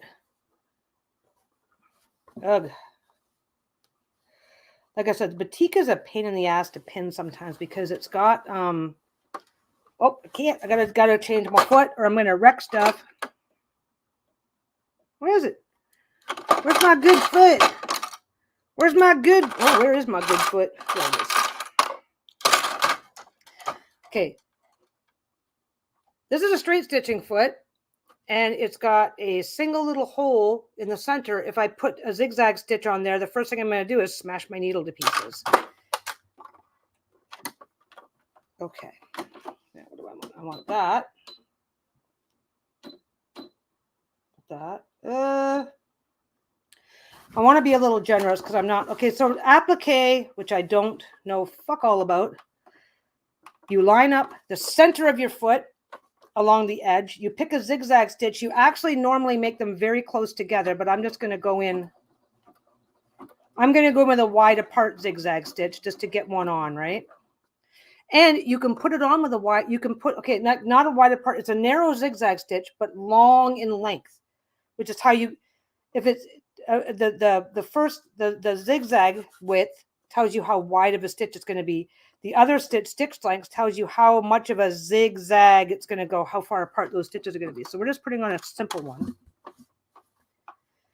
If you are screwing around with applique and want to learn applique, what you can do is lightly zigzag. I'll show you what I mean by that in a minute. Lightly zigzag, make it narrow. Actually, make it narrower than what you plan on doing. There you go. That's a lot narrower. Make it narrower than what you plan on doing, but make the stitches relatively wide apart. I'm not even on the heart now. I'm way off in the hinterlands. So let me finish my turn here.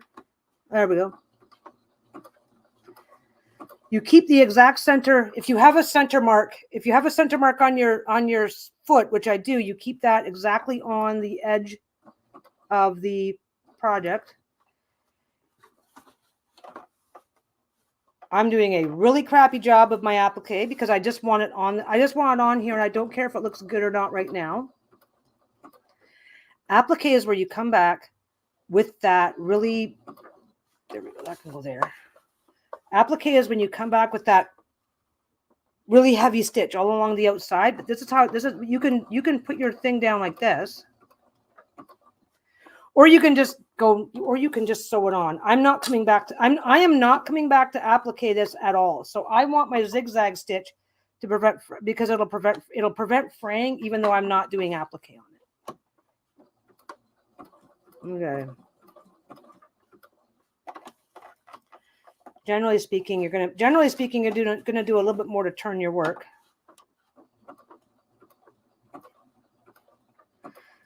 One thing that I will say though, when it comes to now Renaissance fairs, you're dressing up, you're in character for the weekend. LARPing, if it's some sort of if you're making this sort of stuff for LARPing and other online for other in-person role-playing games, ask yourself what kind of a game you're playing, because some of these games are some of these environments are more physical than others. So you may want to, initially at least, until you decide what you like, you may want to consider the possibility of making something that's a little more rustic, like this. So there. Now it's zigzagged on. Now my dragon has his. Now my dragon is going to have his tabard with his little heart on there, and he'll be fine. The other thing that you can do, and I don't have any, so I just grabbed, oh, there's one right there. I'll just grab one of those. Okay. The other thing you do, this one here is part of a kit. This one here is part of a Halloween kit that I just have not had a chance. I've had this kit sitting in my drawer for the last like 2 years. I haven't had a chance to even look at it. I picked it up to try it. I picked up a few of them. To try them, and then never got to them. So my supplier was having my supplier, the person that was one of the people that was my supplier at the time, which they're not my supplier anymore, but that's a whole separate story. One of the guys that was my supplier at the time was having a big sale on these. So I basically picked up like 1, 2, 3, 4, 5. I picked up like 6, 7 of these for the price of one. It was a great deal. I'm always worried about staples. Where'd it go? It's still sticking in the plastic. There we go. So this is already a pre-done version, isn't it? Yeah. Okay. Iron-on. Okay, let's just get to the point. Iron-ons. Oh, this is actually not what I thought it was. So the other thing that you can do is get iron-ons. Well, they're not even on there properly. Well, I'm glad I got a deal because this is not great.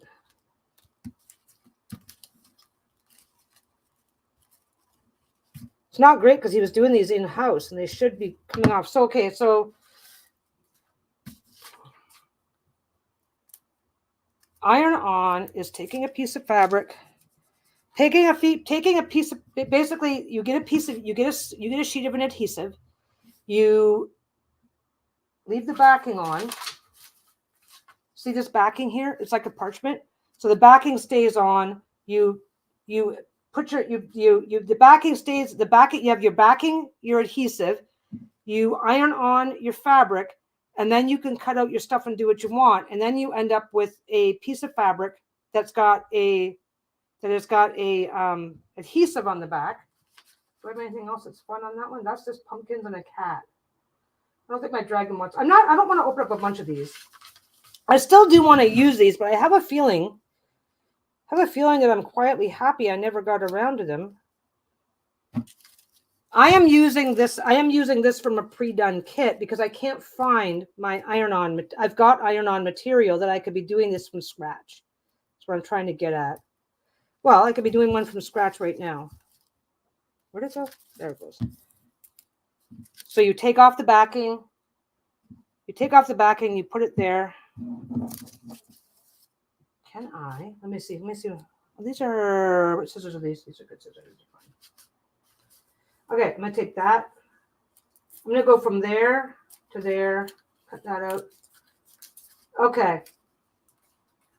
So I'm going to over-explain the shit out of it because I can't show it to you directly. So what you will get is this adhesive will be on this piece of plastic. You then add your piece of fabric, iron it all on, okay? Then you peel off this because this is iron-on adhesive on both sides. So then this is pretty much a parchment type paper. Then you take that paper off and you can make your designs. Let's see if I can get a small move. I need a bigger pair of scissors. If you're cutting something and you want a nice smooth design, starting with bigger scissors usually helps. Well, I gotta go like that. Let's see if I can get it. It doesn't need to be huge.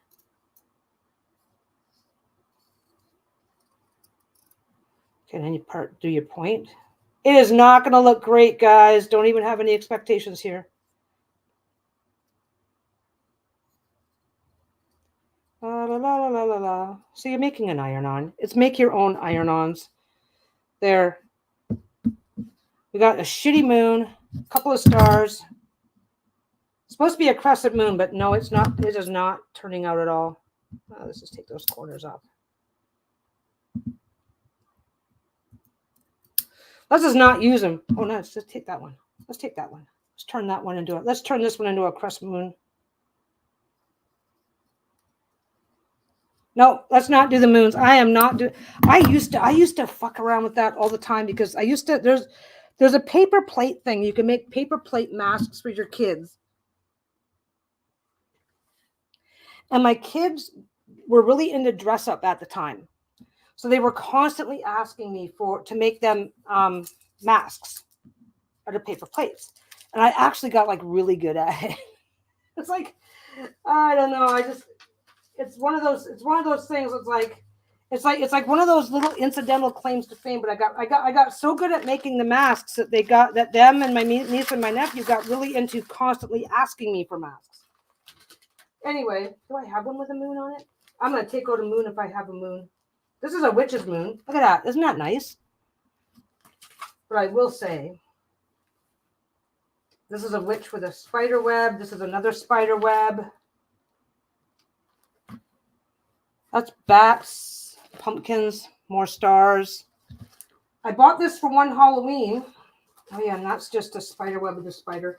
I bought it for one Halloween and then just never ended up using it. And then never got back to it. So anyway, to over-explain the shit of it, I'm going to do it anyway. So you basically can just mildly zigzag it down. You can do a DIY iron-on. You can do your DIY iron-on and then come back and stitch it into place if you're concerned that it might shift. But I will say, this is all you do for a DIY iron-on. Get it over there, wait for a few seconds, and that should be it.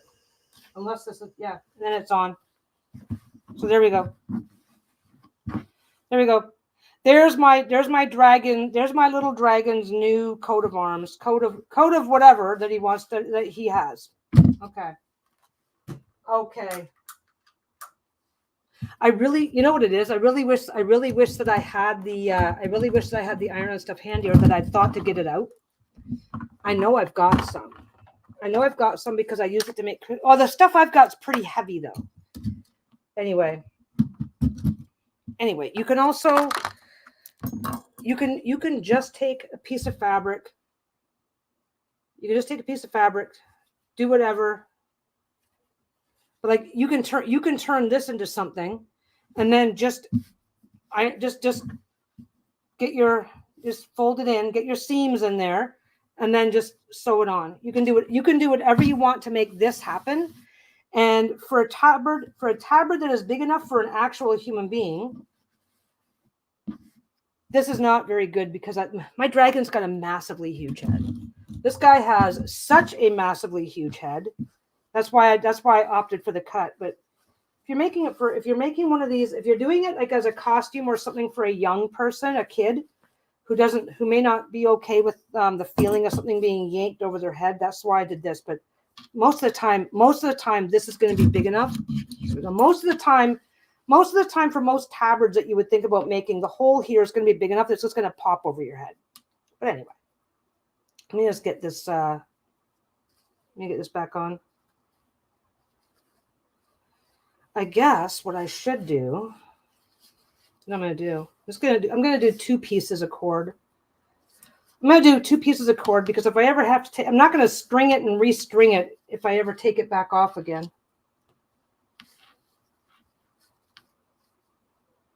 But whatever works for you to get that in place.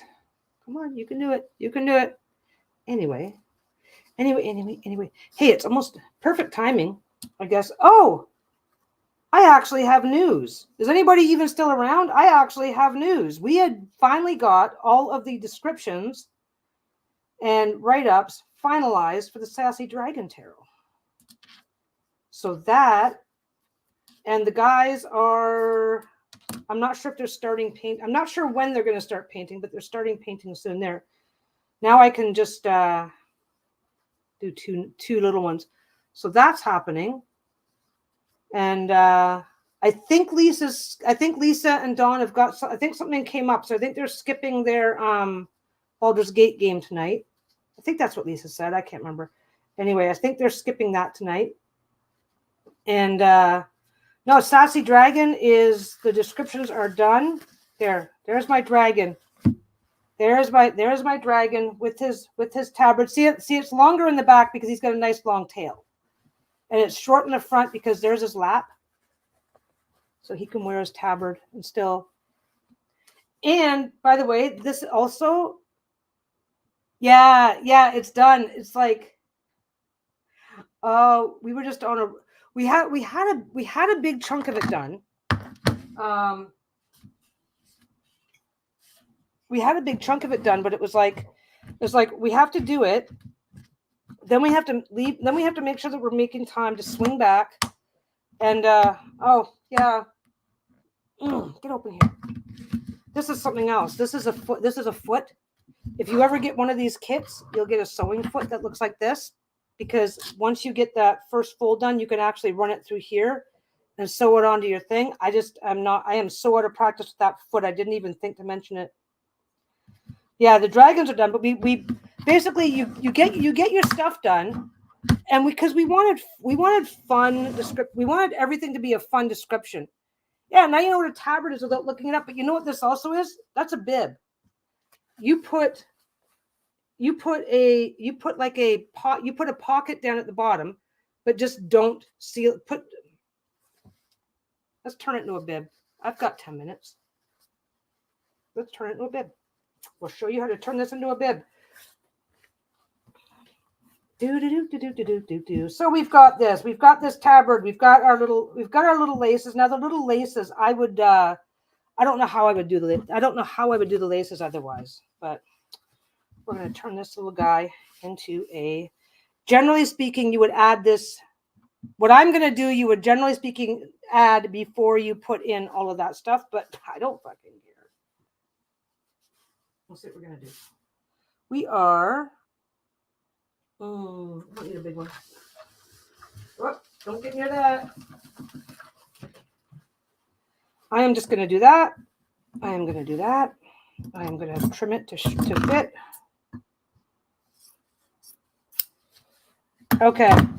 So I'm going to turn this into a quick little bib. Generally speaking, what you're going to do is you're just going to leave it like that. Watch. You may actually, okay, what you're going to do, let me just, okay, so you're going to take a piece like this, right? Now, you're going to do it all the way here, edge to edge. You're going to do it if you want to turn something like this into a bib, you're going to make this piece go all the way edge to edge, right? And what you're going to do is you're going to go on this side, you're going to push it forward about 1/4 inch. And you're going to start sewing. Let me get over here. See, one thing leads to other things, okay? So you're going to push this forward a little bit. Now, like I said, what you should have done is, if you're watching this going, oh, hey, I wonder what else I could make with this one. This is what else you can make. So you're going to push this forward a little bit, okay? And then you're just going to sew it on. You know what? I am going to zigzag it on. I'm just going to zigzag it on because I'm ignoring the, no, you know what? I'm not going to do that. Fuck it. Okay. So you're going to push it forward about 1/4 inch. You're generally speaking, going to put it on before you put, you're going to put it on. This is a lot of layers here. And, so your fold is up here. Your open end is down here. Okay. You're going to do this. You're going to do a teeny tiny little pleat right there. Just a tiny one. Doesn't have to be big. Like I've got like about 1/4 of an, I've taken this piece and I've done about 1/4 inch little teeny tiny pleat, about 1/4 inch. That's all you're doing. You just shove it in there. There you go. Done. Foot down. Done. All the way across.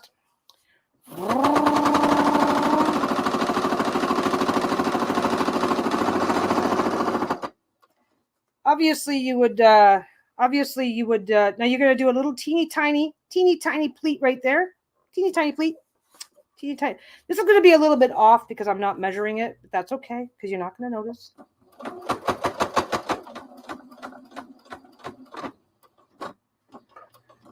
I should have made it about 1/4 inch wider, 1/2 inch wider. Okay.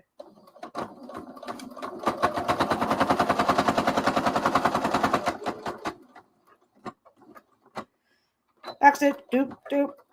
Okay. And now it's a bib. And the reason why we do our little itty bitty pleat here and here is because now that's not going to sit. The reason why we did our little, we should have done our little itty bitty pleat to the top, but I just want it at the bottom because you want that to be a teeny bit of a opening, right? So what you're going to do is on your back side, you can do it just exactly as is. That way you have an emergency bib that folds up tiny into all your stuff. You can do this. You can do this as a quick little emergency bib that folds up tiny into all your stuff, or you can line it with something like you can line it with the diaper fat with diaper flannel or something else that's a little bit more absorbent. So if you put a little pocket in the front and something to line it on the back, and you only have to line this section here, then you now have a bib. So, and that's a tabard style bib, because sometimes okay, anybody who's had kids, I've had 2 kids. There is the drooly teething stage. There is the drooly teething stage where a lot of parents, in self-defense, me included, during portions of that stage, keep a bib on your child pretty much permanently.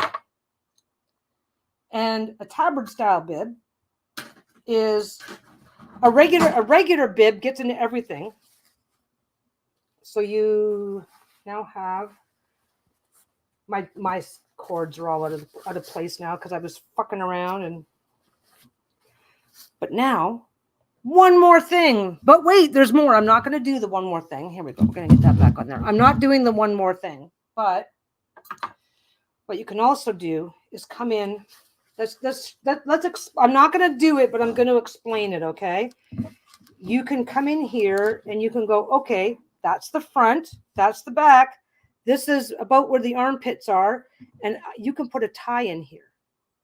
You can make a tie and put a tie here and here, and now it holds into place, right?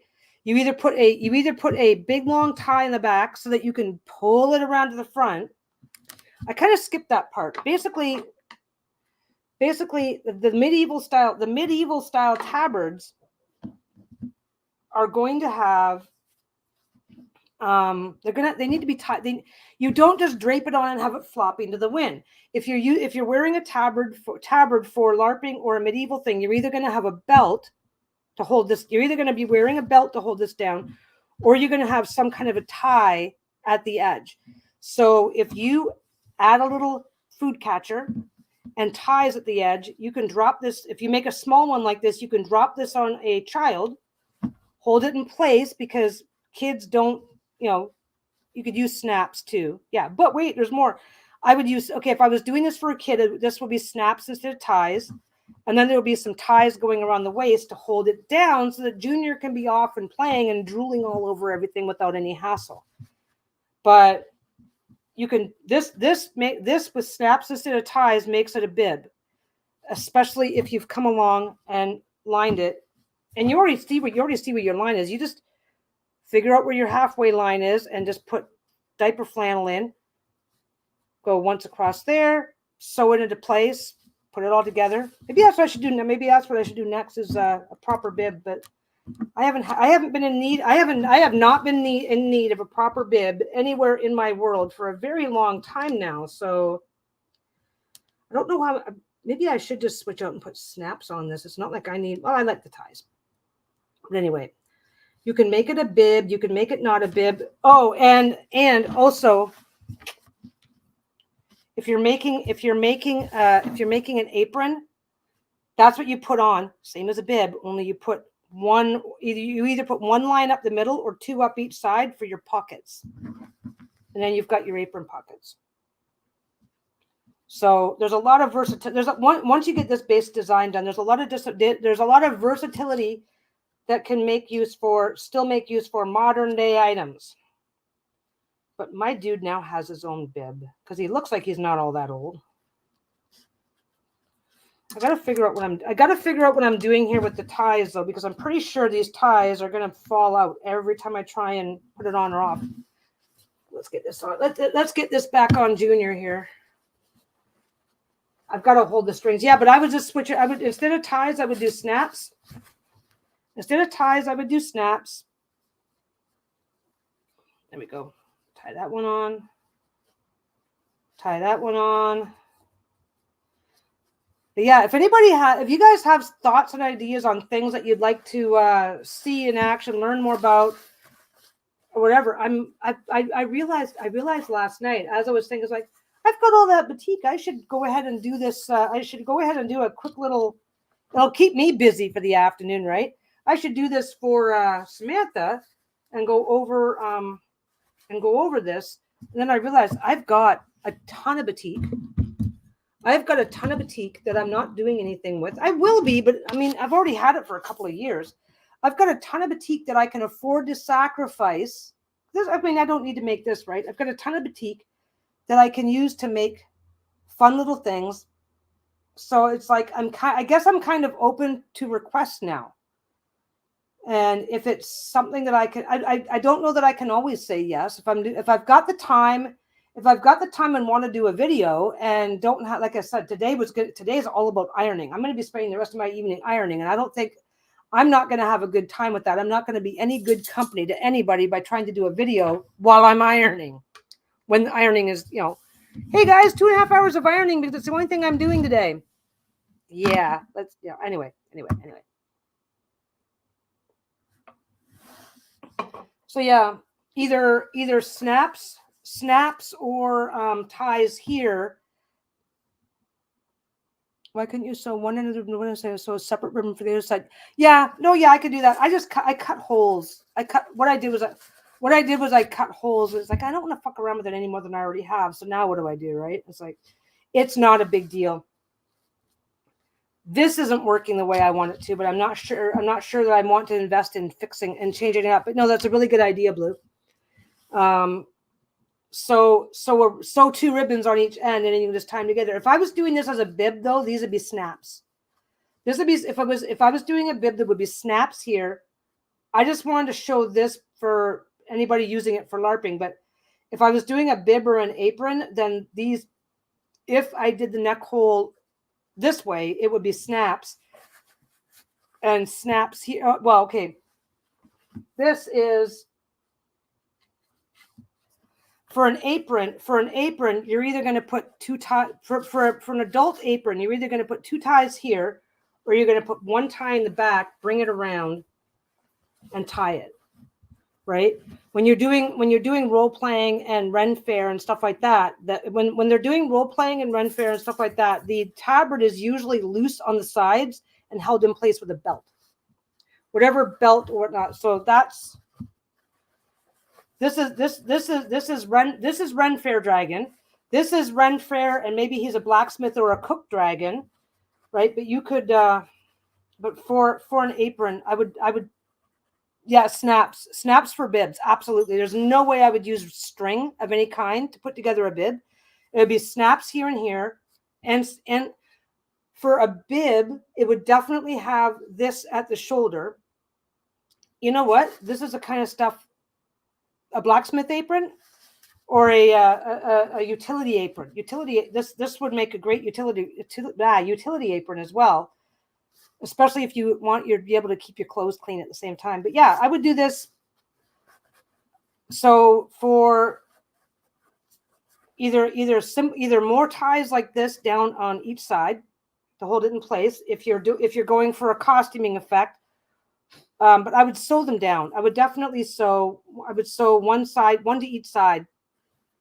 But for a kitchen apron, for a cook's tabard style, for a tabard style apron, I would either have one sewn in right here at the back that you just bring around and then tie, or 2 short ties sewn down, like 1 tie here, sewn down, and then you tie them up.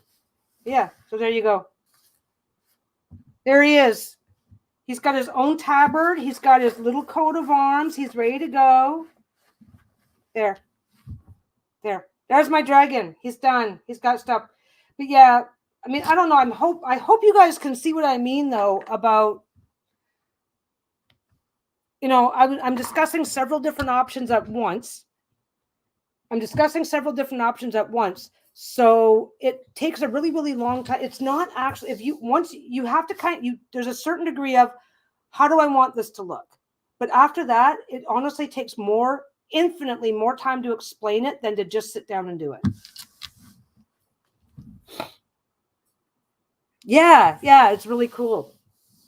I actually saw a thing about blacksmiths making nails, and it's like, well, that's a fucking process. But anyway, this guy's done. But yeah, a blacksmith would have an apron and have stuff that he's carrying around in his apron. And depending on, as a matter of fact, a modern day blacksmith sometimes wears something very, very similar, but it's made out of leather, heavy leather. That way, if any sparks or whatever gets on them, because it's very hot, but the amount of heat isn't going to change depending on what you're wearing, but keeping those sparks off you. Welders wear a welder's smock that can look a lot like this. But yeah. So I hope that's helpful. I hope that's helpful information for anybody looking to make bibs. Well, we started off with a Ren Faire tabard, and we have one. So there. Yeah, that's what I'm going to do. That's what I'm going to do. I'm going to go. Let's do the thing. Let's finish it. I've got a few minutes. I've got a couple of minutes to kill. Let's get this out. Let's finish this. Let's finish this with a bang. I've got a couple of minutes. Instead of the long goodbye, I'm going to finish this. Okay, so I made some holes, and I don't really have to care. Do I have more? I have more. Okay. These are some small pieces that I ended up with that I can afford. How long is that one? Okay. I am going to, when you are cutting strings or ties for things, always remember that you can shorten them, but you can't lengthen them. So I am going to go, I'm still going to make two. I'm going to make two because I want the whole neck to close. So always, when you can, I know that's not always convenient to do it. When you can, always make a little extra. When you can, always add 1, 2, 3, 4. When you can, always add a little extra length, because you may not get the opportunity. Once it's on, shortening it is easy. Lengthening it is not. I'm going to do zigzag.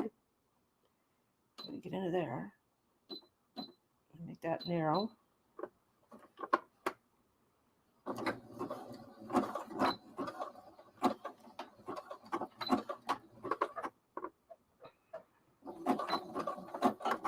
That's good enough for now. Whoa. Cut that. Bring that up there. Bring that to the next one. I want this to look I want this to, I don't care what this looks like at this point. I'm going to keep it though.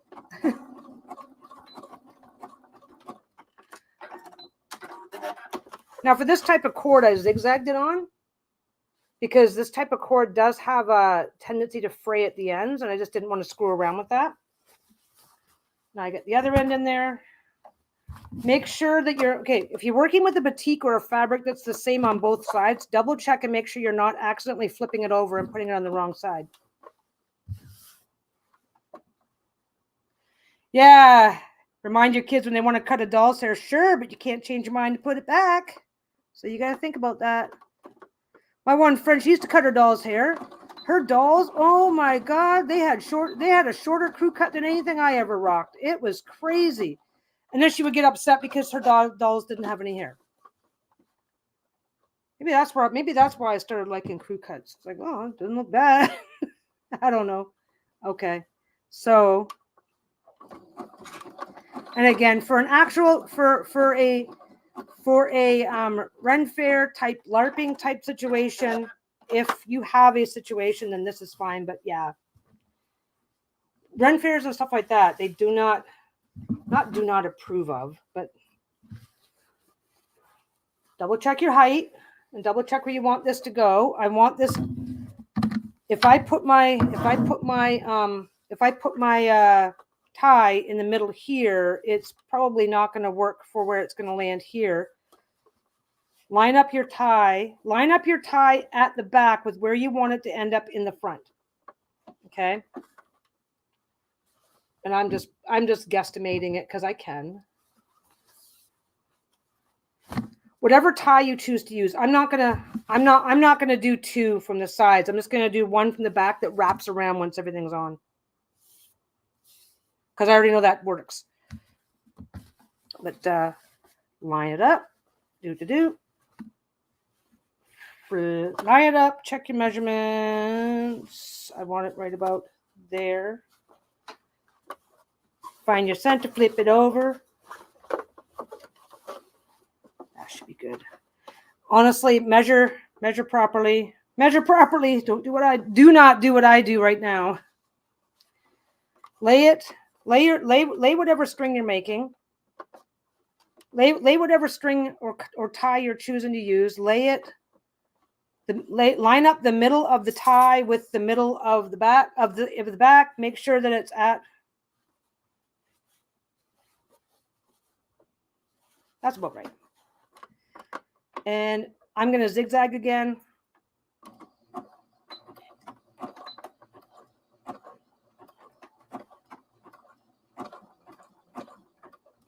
Oh, actually, you know what I'm going to do? It's not quite hitting it, so it's more like it's more like building a mini channel. So now I'm going to go. Okay, I've done the zigzag. I've done the zigzag to partially hold it, but I just realized I'm not going to be able to hold it properly without going back and forth.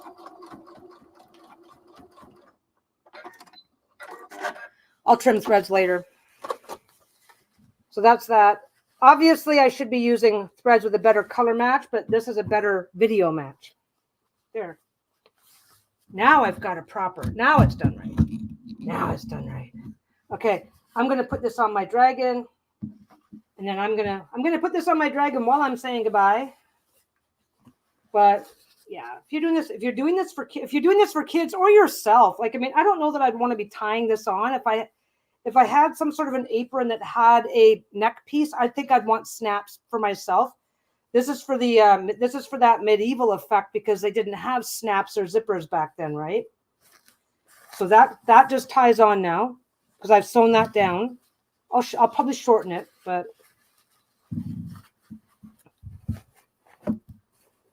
that's already in place. So that comes around the front. Tuck that into where I want it. Get my string on there. Which is the exact same thing. When you get an apron, when you buy an apron, it's a lot of times there's just a single big piece that you pull around to the front and tie into place. So there you go. Now you've got your tabard.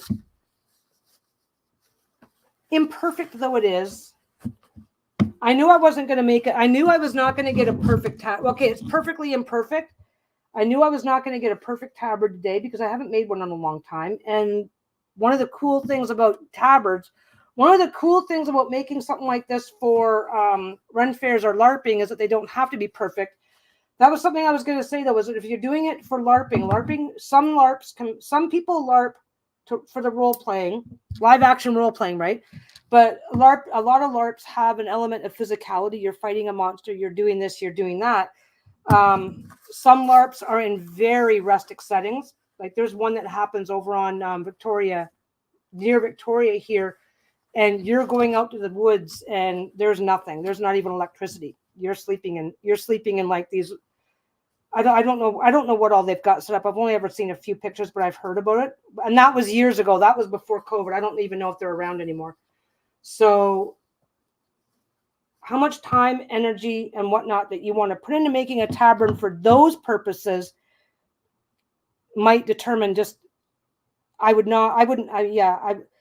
you're going into a rustic setting where a high possibility of damage, ripping, tearing, rough conditions, blah blah blah blah blah, then really really embrace the rustic look, because then you're not going to cry when the person you're making it for ends up wrecking it or getting a sword through it, or ruins it trying to climb a tree to scout for the enemy and all this stuff, right? It can be I'm saying it backwards. I've been to a couple of LARPs for fun, and some of the people were very hands-on. Where are the monsters? Let me kill them. And they had cool stuff that they liked, but they also they were very quick. They were very quick to embrace the rustic look, because then they weren't crying when they wrecked their stuff. There was other people who were more about the role playing. They would hang out at the castle and just let themselves be, they would just chill, enjoy the weekend, enjoy the weekend in character. Their costuming was much more elaborate because they knew they weren't going to get it dirty or wrecked or ruined. So never be afraid to double check with if you're doing LARPing or even Ren Faire. I don't know anything about Ren Faire, right?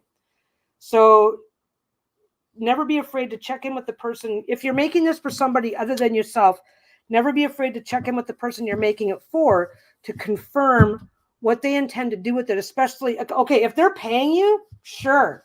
It's like, okay, well, it's your money. Just, be aware, right?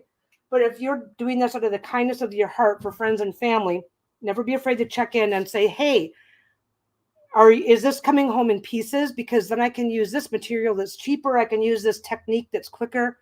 Hey, are you in costume and that's your focus for the weekend? Because then I can use better materials. I can do blah, whatever. Never be afraid to ask, because most people that are looking for this because they're into LARPing or Ren Faire are quite happy to discuss what they are expecting, because they're there to have fun, not to wreck your day.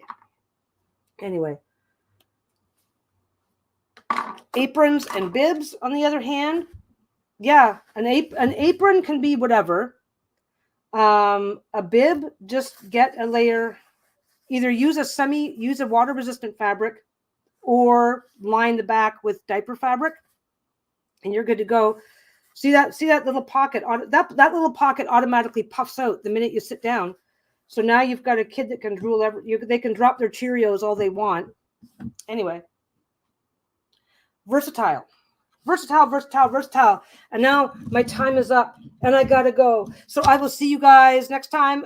We've had the suggestion of Atlantis for Friday's chat, and I think that's what I'm going to stick with. Atlantis has a lot of Atlantis as a topic has a lot of bits and pieces and nuances around it. So we're not going to try too hard to focus on any one thing where Atlantis is concerned. We'll just focus on it as a topic and just let the jump down as many Atlantis related rabbit holes as we can and see where we end up. In the meantime, I'm going to let you guys go. You guys have a great time. I will see you on Friday. And if anybody has any questions about this as a little project, if they want to do it themselves, because I know that I was hitting every single option and thought and alternative as I was going, but it really is a quick project. But anyway, have a great one. I will talk to you guys on Friday. Bye.